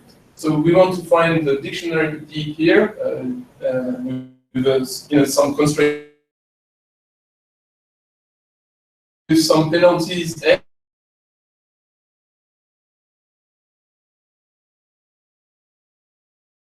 So the naive way in which can solve this is to do alternative minimization. The problem with this kind of approach is that this and then you fix A and then you run D, and you repeat the process.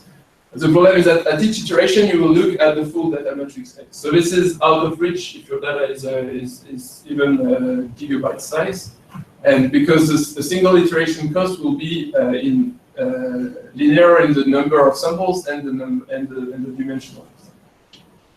So like.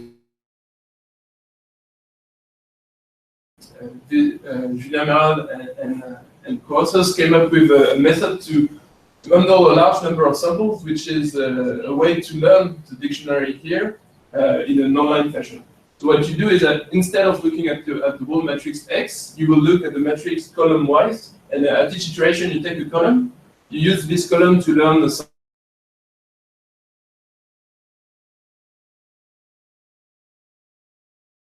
to improve the dictionary here. So the point is that now your iteration cost is it depends only on the dimension size, and it converges much faster than you have to do a few epochs on your data in order to reach convergence. In practice, it brings a large speed up, and it works very well for dimension.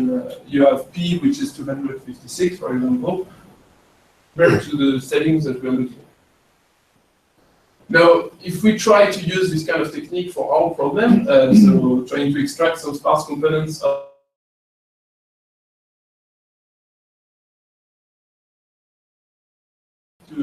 obtain convergence, which is much too long for practitioners that just want to, because usually this kind of decomposition is the first step of a whole pipeline. So if it takes a week to just run the first step of your pipeline, then you want to increase its speed if you want to make it usable. So if you have a limited time budget, to say half a day, then you just don't reach convergence, and the sparse networks that you extracted are just not usable. The point is that we need to accommodate this large dimension, and the way we'll do it is to try to go a step beyond this.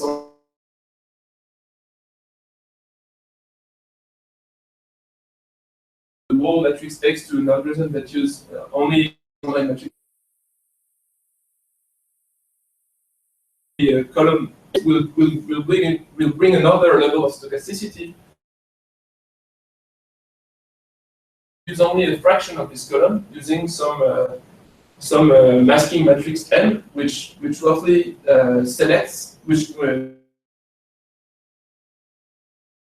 coefficients of the column. And the point is that at iteration T will select these three guys here randomly, and at iteration T plus 1 will select other features, and this randomness allows us to look at all the features and during the algorithm, and it allows us to find the right solution. So this algorithm is precisely what we present now. What I present now. So to understand it, it's useful to know the algorithm design of the online dictionary learning matrix prediction algorithm.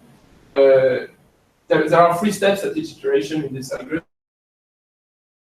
So the first, so you focus on learning the converges toward the solution of the empirical risk minimization problems that I've presented. So at iteration T, you use your previous dictionary and your current sample to compute an approximation of the code here, so alpha T. And then you use this alpha T to update the surrogate function of your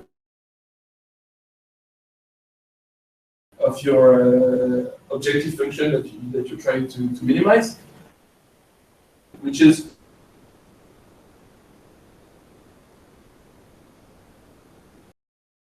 easy to minimize just using block coordinate descent, for example.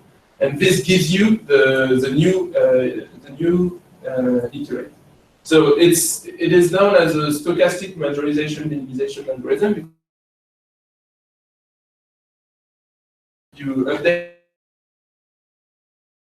close to majorization function, and then you minimize this majorization function, and in the end, this converges toward the solution of your empirical risk minimization problem. The problem is that each of these 3 steps has a dependency in the number of a complexity which is linear in the dimension.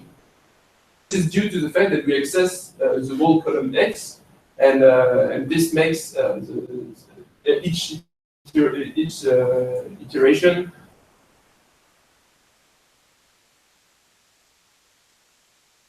dependent.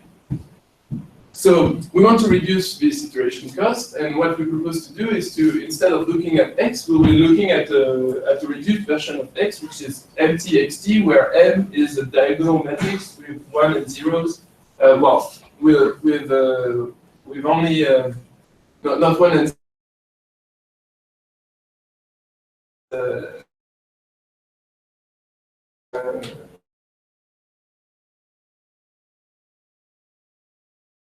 Bernoulli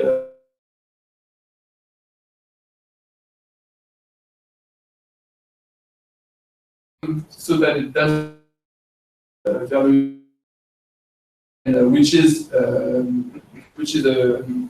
consistent estimator of X. And we only want to use this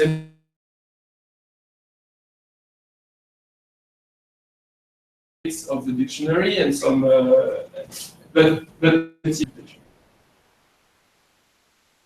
version, but the single iteration will only depend on Q, which is the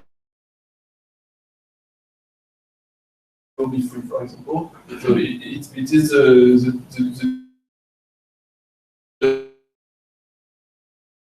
with some algorithm that we've called subsampled online matrix factorization.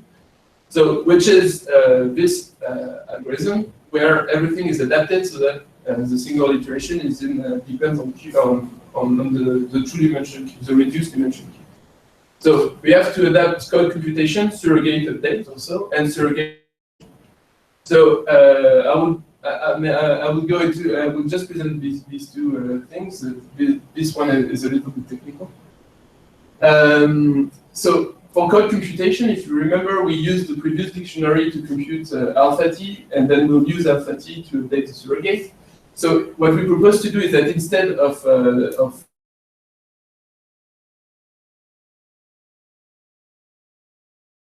some solution to a sketch problem, so where we are actually doing this to project everything using this. We compute alpha T this way instead of this way, so there are errors so that can be reduced original algorithm, reduced as the algorithm goes. So this allows us to maintain some conversion that we do. And then the second approximation is that we, in the original version, at each iteration, we'll update the whole dictionary. And this of the dictionary atoms. So you do some block coordinate descent, which writes this way. So what you do at each iteration is the original algorithm that you minimize the surrogate some quadratic function over a set of constraints.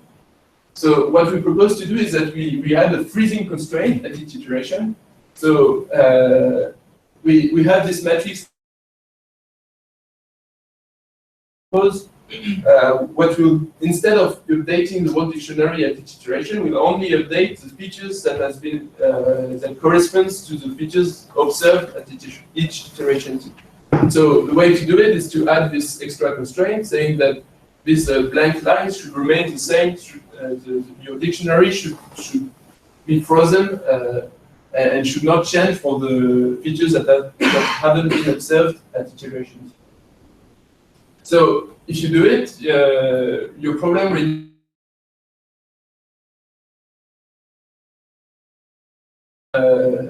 which gives us the right complexity.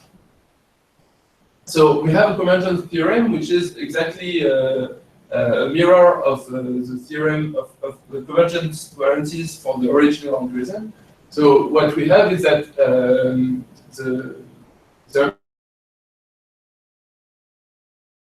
iterate sequence converges with probability 1 to minimizer of to critical point of the to critical point of the empirical risk realization. And dt is the stationary point of this empirical risk. So which means that it's we're actually solving the right problem. And this is exactly so there is no rate in this convergence theorem, but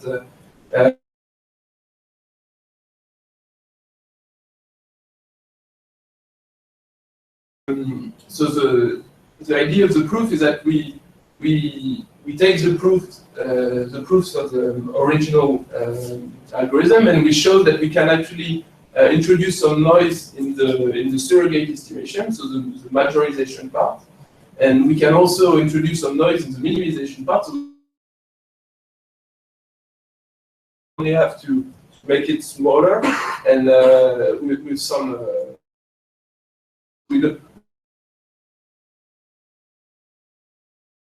and so there are two levels of approximation which doesn't recommend. So this is so the idea of the proof is that we have these green functions that we are working with with the original algorithm, and we show that we can actually be a little bit fuzzy in the computation that we do without breaking conversion. So the result that we have is that for different problems, we have a speed up which goes up to 12 times. So what I've plotted here is the blue curve corresponds to the original matrix.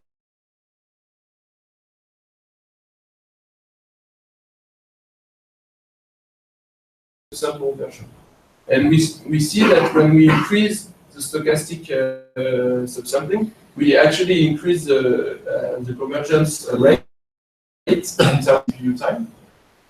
We can push this subsampling ratio very far for big data sets. For example, HTTP is the one with 4 terabytes of data set of data, and we see that we can push it. We can push the subsampling ratio up to 24, and we have a very big speed up compared to the original version. So for resting state fMRI, if you look at it qualitatively, so with the original algorithm,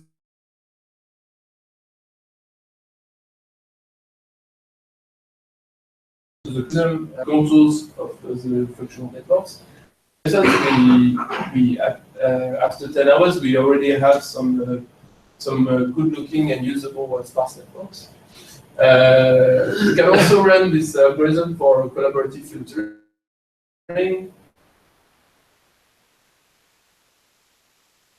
Isn't random, but it is provided by the data because you have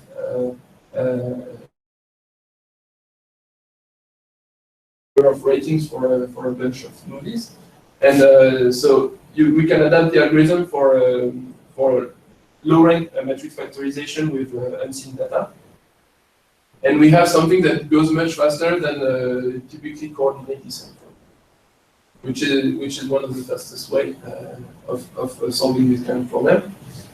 And for hyperspectral imaging, so in this case, you extract some patches with a lot of channels, and you want to learn some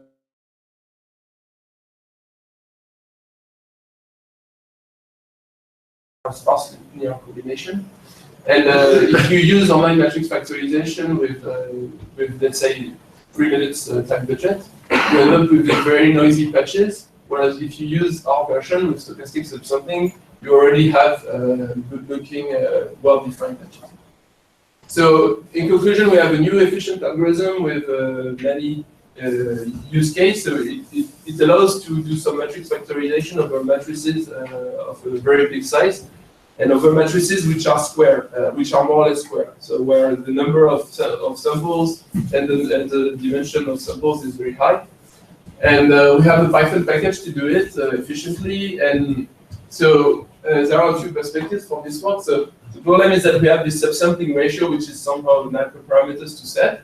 But there is some efficient heuristic to set it. So you can start with a very high subsampling ratio, and you can reduce it if you want to increase to have some kind of adaptive way of solving the problem. Because obviously, if you set the subsampling ratio too high, then you expect the performance to decrease because the noise you're introducing in your algorithm is higher than the speed.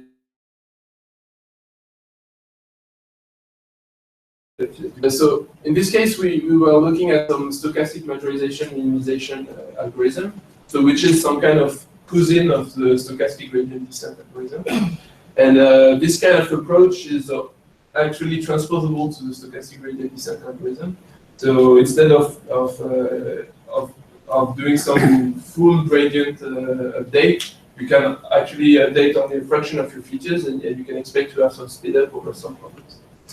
So that's about it. The computation very, very precisely because I didn't have this slide. So.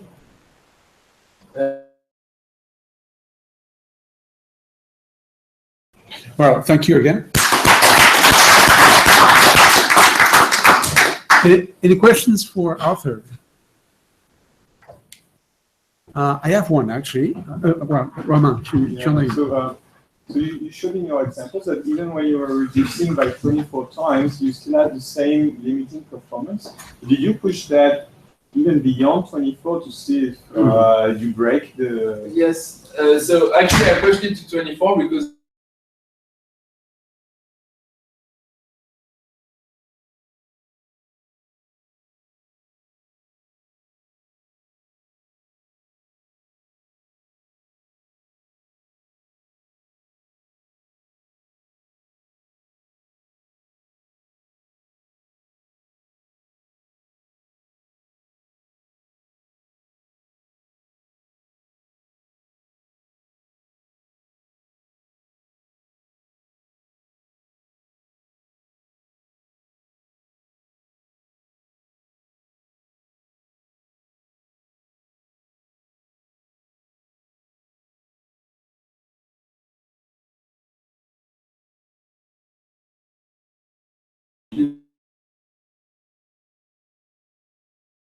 it actually converges faster than the prediction somehow, which is unknown beforehand. It kind of depends on it obviously depends on your data. But a good heuristic is to start with let's say 24, and then you can reduce it with some square root way, for example, and it will always give you a speed up. Because like in the first epoch, you can use a big subsampling ratio, and then you want to reduce it if more precise during convergence. So it makes sense to reduce it as you go in intervals.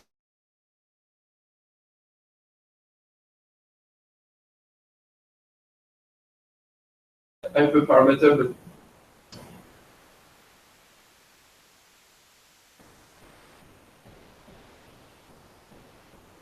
so do you have some theoretical guarantees on the how you would do this? Yeah, okay, after this time, I can anticipate that I would be this bad. great if we had some like relationship between the error that we're making and the number of iterations. We don't have rates for this kind of problem. It's typically because it's non-convex, so there might be some different local minima, and having rates in this case. The analysis is based on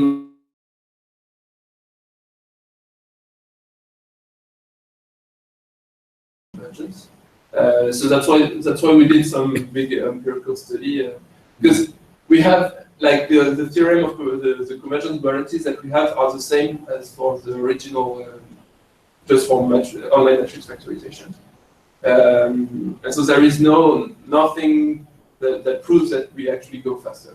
The only thing that we have is that an iteration is less costly, but we don't know whether it should go faster. But empirically we observe that it goes much faster.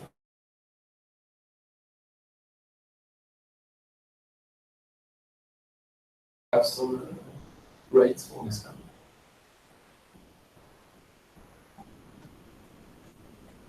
Okay. Any other question? I had one question.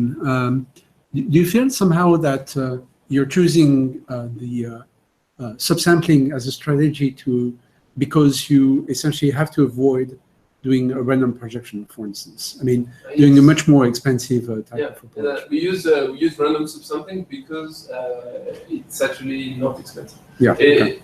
And I mean, the true reason is that we work.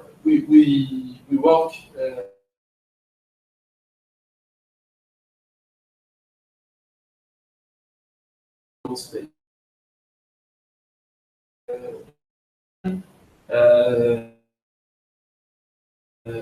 You're not working in the original space anymore. Right. Whereas if you do random subsampling, then in this case we're actually updating the dictionary, but only in some directions. I see. But the directions are kept.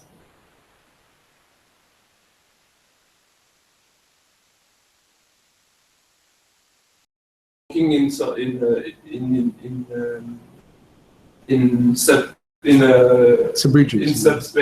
subspaces, which differs at each iteration. Okay. So that's why it came up natural. And it's related to the geometry of the L1, right? Of the what? The L1.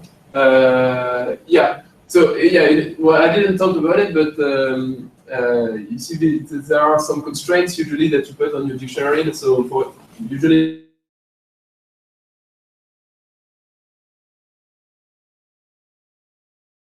L1, for example, if you use the L1 ball, for example, that's how you get sparse components. And allows you an easy way to if you put this freezing constraint, you are actually doing a block coordinate descent in a reduced subspace, but you're still projecting on some L1 ball, but with a different radius. So the L1 and L2 ball are actually have some good properties which allow us to have a block coordinate descent in a projected block coordinate subspace of the parameters. Ok, cool. Une autre question pour Arthur? Non? Bah déjà, on l'applaudit une fois. Gaël, you're next? Yep. So, I'll keep it short. as far as I know, the pizzas are coming. So Are they coming or are they cooling? they're coming. Coming. Okay. Because So- if they're cooling, I need to hurry. No.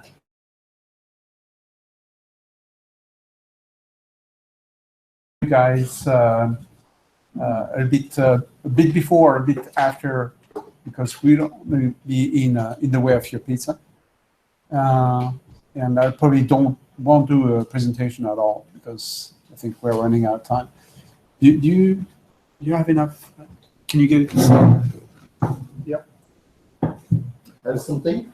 Yep. Yes. I just lost my mouse. Wait. Can you see it? It's shy. I don't see it. I think it's just a computer that's still busy recomputing the fonts. Are you going to be staying there, or are you going to be moving? I need to. I think I'd like to stay there to see Okay. my screen. I'd Great. like to see my screen. Great. So let me just start the presentation. And then I've recovered. So I won't be talking about random projections. That we know.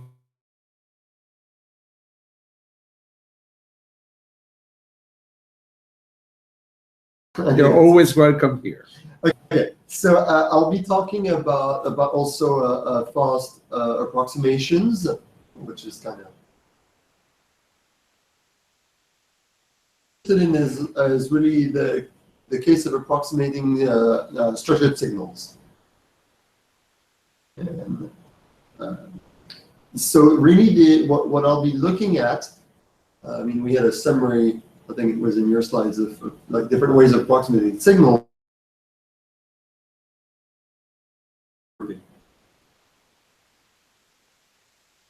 You might group features, and typically this is quite nice when you have extremely low SNR data and you think there's redundancy across your features.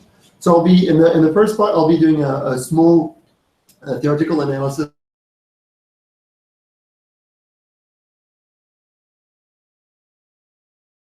So out of this theoretical analysis, we'll see what kind of nice properties a feature grouping could have to approximate well a signal. And in the second part, I'll introduce an extremely fast clustering algorithm that we use to cluster features to build a randomized algorithm. There's no randomized algorithm in this part, but the way we're really using it in the lab is we're actually learning feature grouping on a tiny subset of that's linked with randomized algorithm.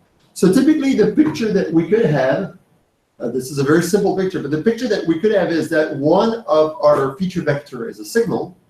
So this is one of our feature vector. And we're going to learn dimension reduction by grouping some of the features and doing basically a locally constant approximation. Okay? And the important have some form of structure in my features, and typically I will describe this structure as a neighborhood graph. So I'm on things where some features are close and some features are not close. So it could be images, it could be data on a graph, it could be a 1D signal. So really what we want is extremely fast signal approximation, and we really wanted to leverage the structure, because this is where we think that we can gain compared to other approaches. And one thing that we want for what we do, so I work with Arthur on brain imaging, and what we want is to be able to invert this representation.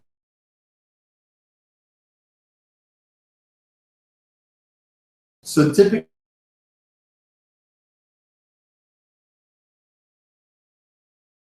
exactly true. And what we're striving for is that this signal approximation ideally can have unstructured noise on top of a structured signal, and the unstructured noise is actually filtered.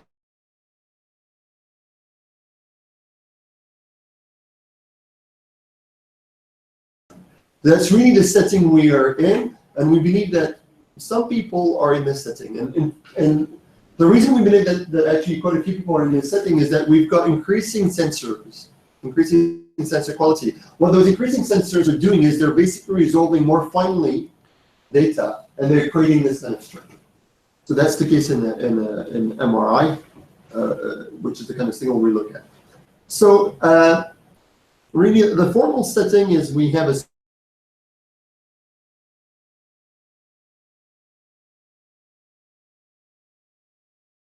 projects the signal in a smaller signal that I mentioned.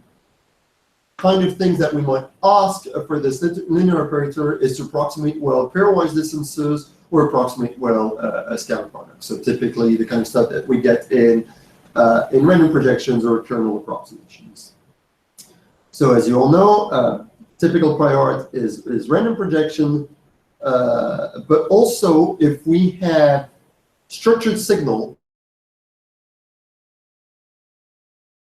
so it's something that people, I mean, it's coming back, but something that I felt people had forgotten, we had forgotten at the lab, and really works extremely well. And really, one really easy way of doing it is you subsample your data, you take a small number of observations, and you compute a PC projector on this subsample. And so it's going to get a really good way of approximating the data. So what we'll be looking at, nice thing is taking our operator phi, which is our linear projector operator, and defining it as a feature grouping. And really, feature grouping means that it's constant and the size of the groups, and that is making the operator a projector.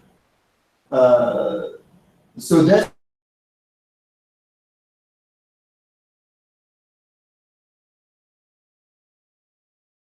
And so what we can look at is if I project the data and back project, okay? And that can be seen as an approximation. And this, by the way, is typically the formula of the inertia of a clustering algorithm. So this is showing us the link with the clustering algorithm. And so typically, if we do a bit of simple algebra there, we're gonna separate two terms. One of them, which is going to be the reduction, and the other term that is going to be the inertia. So if we want to minimize the error, we want to minimize the inertia. And if we want to study this a bit more, we're going to add extra hypotheses.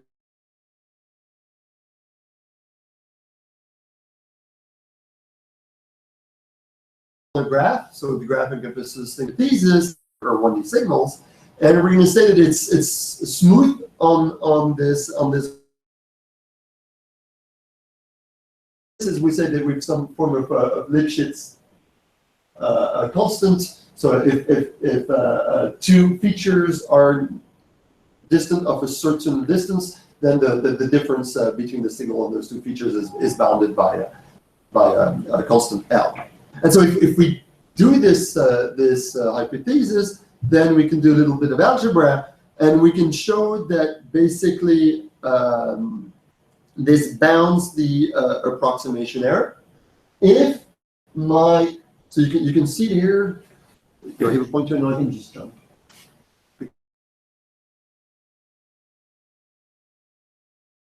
Here's my pointer. Oh, was this yours? Yes. Oh, okay, so you didn't steal it.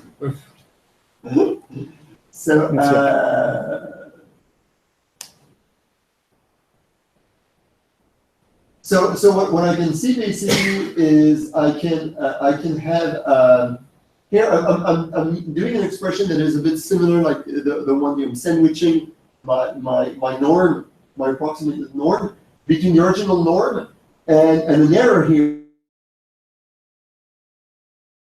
encompasses two terms, basically one which is the size of the groups, and the other one which is the diameter of the group, where the diameter is basically the largest distance on my graph, right? That's the diameter on the graph. And so this is interesting, by the way, because this is an anisotropic valve, right? My norm is always smaller, my operator is contracted. And so from this, we conclude that if we want to minimize the error, we need to even distribution of cluster sizes. So now we can go one step further in terms of analysis, and we can model the data as the sum of now a signal and noise. And I will say that my signal is structured on the. Do this, basically what I'll have is that I will modify the signal to noise ratio in a way. Well, it's basically a transformation of the previous expression I had, right? Because my noise does not respect the structure that I've put on my graph. So destroyed. It its square norm is decreased a lot by the projector, but not my signal. So basically, what we're getting is the difference in signal to noise ratio is actually positive. So basically, I'm decreasing my noise more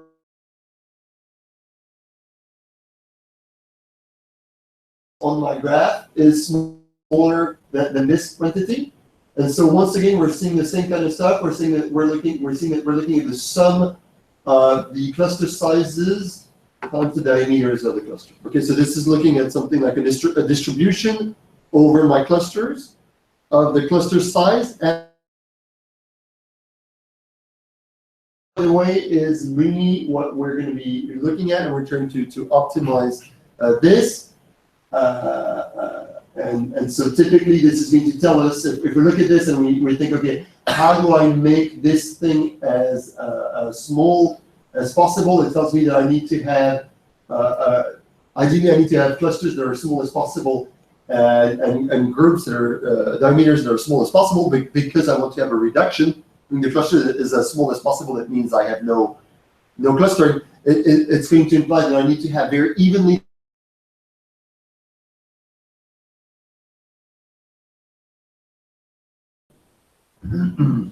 so really, that's what we're going to do. The two things that we can keep in mind is either we look at this as the clusters being large,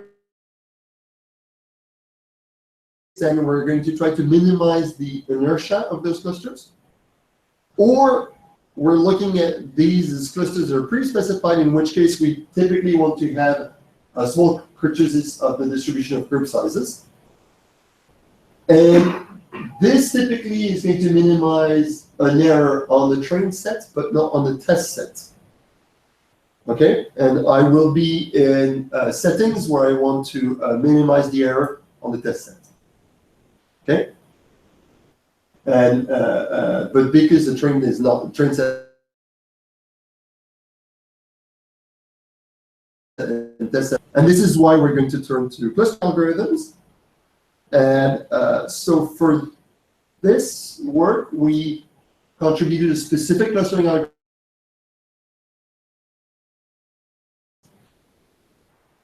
And really the idea is that the setting, so we want a clustering algorithm that is extremely fast for a very large number of clusters.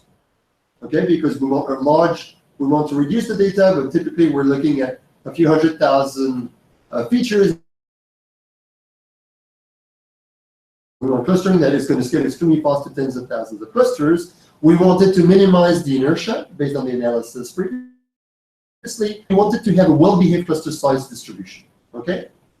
Now, really, if we want clustering algorithms that are very easily taking constraints, really, the family of clustering algorithm that works extremely well is the family of clustering of that is using agglomerative. You don't have to do many mergers, and your clustering algorithm is faster. And the fastest one is single linkage. It's extremely fast, but it has one problem. Clustering, one major percolates. This is that you can think of your clustering as looking at connected components on a graph, because as we build the cluster, we're basically building a graph. If my data is fully random, my graph is a random graph. So I'm building a random graph. I'm adding edges to a random graph. And depending on how I add edges, in many situations, I will have a macroscopic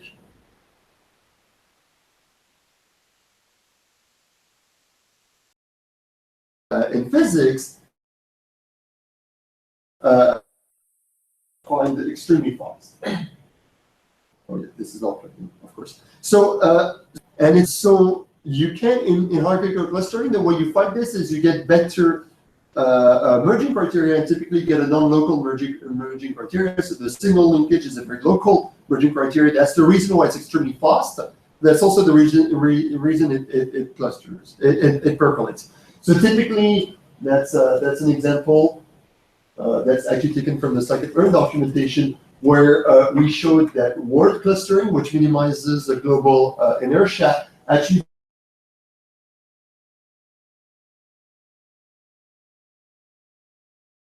and single linkage is even worse. So by the way, these problems get worse when you have a very large number of data points. Clustering basically happens more. So because we're looking at 500,000 features, we're going to get massive clustering. Okay, so how do we, basically, the problem is how do we have feature grouping with a cost that's similar to single linkage, but without the percolation problem? Intuition is that a one nearest neighbor graph does not percolate, okay? And you can compute it extremely fastly. So what we're going to do is that we're going to iterate computing the one nearest neighbor graph. So the first thing that we're going to do is that we're going to compute the distances, and we compute the distance, but only on, remember we have a graph that is specified by the problem on the graph of our topology, and then we do one near, that is the top. So we basically assign each vertex to its nearest neighbor on the graph. Well, there's a bit of an annoying situation here that is, it's a non-symmetric assignment, but that's not a problem. And then we take the connect component here,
you can see, so we're looking at reducing, so this is the non-reduced data, this is the fully reduced data, and what we can see is that the signal-to-noise ratio first increases, because what we're doing is basically a smoothing filter on our data as we're reducing, and so we're rejecting the noise, and after a while it decreases. And what we can see is that this works much better for basically our approaches, basically it works much better for approaches that do not percolate. Approaches that percolate will create an extreme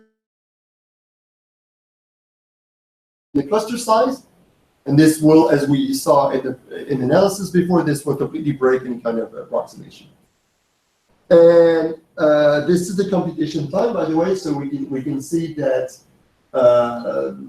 so Slick is fairly expensive, and all the other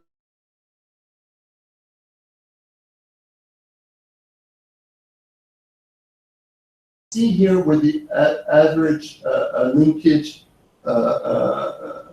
time that goes up extremely fast is that there's a lot of bookkeeping in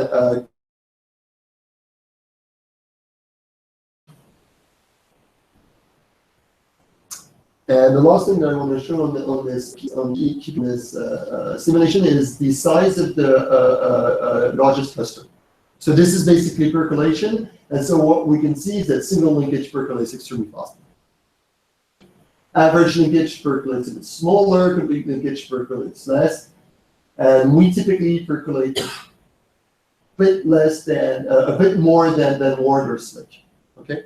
Okay, so there's a normal increase here, which is as I'm clustering, I'm getting larger clusters. Okay? And what I really want to point out is that there is a clear link in the order with which these things percolate and the order with which these things approximate the same. So really what we want is to not percolate, which is what we did here. This is on real life data where we don't have the noiseless data, so we're basically splitting data and we're looking at consistency across across distances. So basically, are the distance consistent after data reduction or not? And we're seeing the same kind of behavior. Really, we're absolutely seeing the same kind of behavior. So this is telling us that our analysis also carries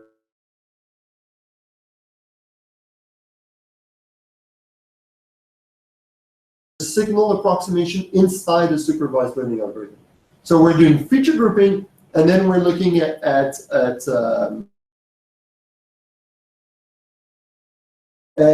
what we're looking at here is the total cost of convergence of a logistic regression. So this is using a Newton solver, and a feature group. Okay, so it's the total budget cost, and so if you're looking at a very good feature clustering algorithm like Slick, you're actually spending much more time building your feature.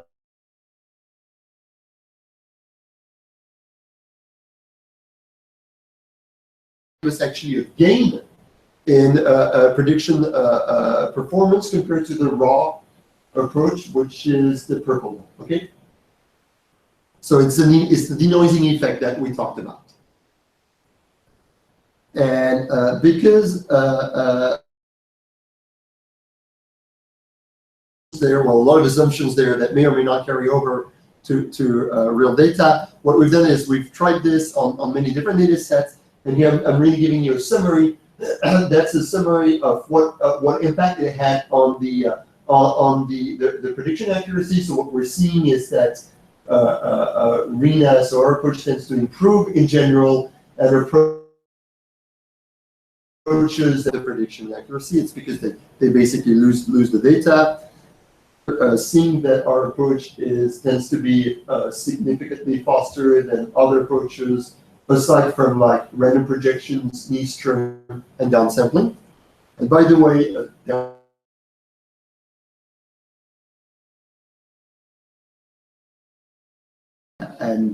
right. So that's the computation time of the reduction, by the way, and that's the computation time of reduction plus convergence. Okay, and so what we're seeing is that we're improving also on computation of reduction plus convergence. I'm going to skip this and just conclude. So I've discussed a bit about feature grouping, which I think is something that's not looked enough, because if you have structured data and you have unstructured noise, it actually works extremely well. And one thing that we really like is that it's invertible. I can give images back to people. And I've introduced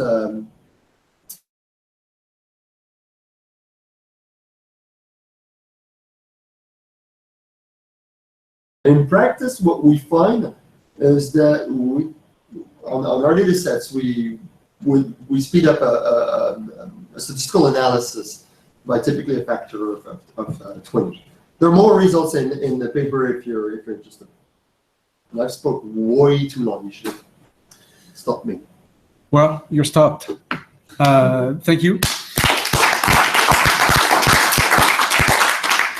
I'm in between two different things. Either I want people to ask you questions. On the other hand, the pizzas are waiting. And so I'm thinking the pizzas are taking over that thing. So be asking questions while we're eating pizza. Thank you again, all of you speakers, to have been coming here today.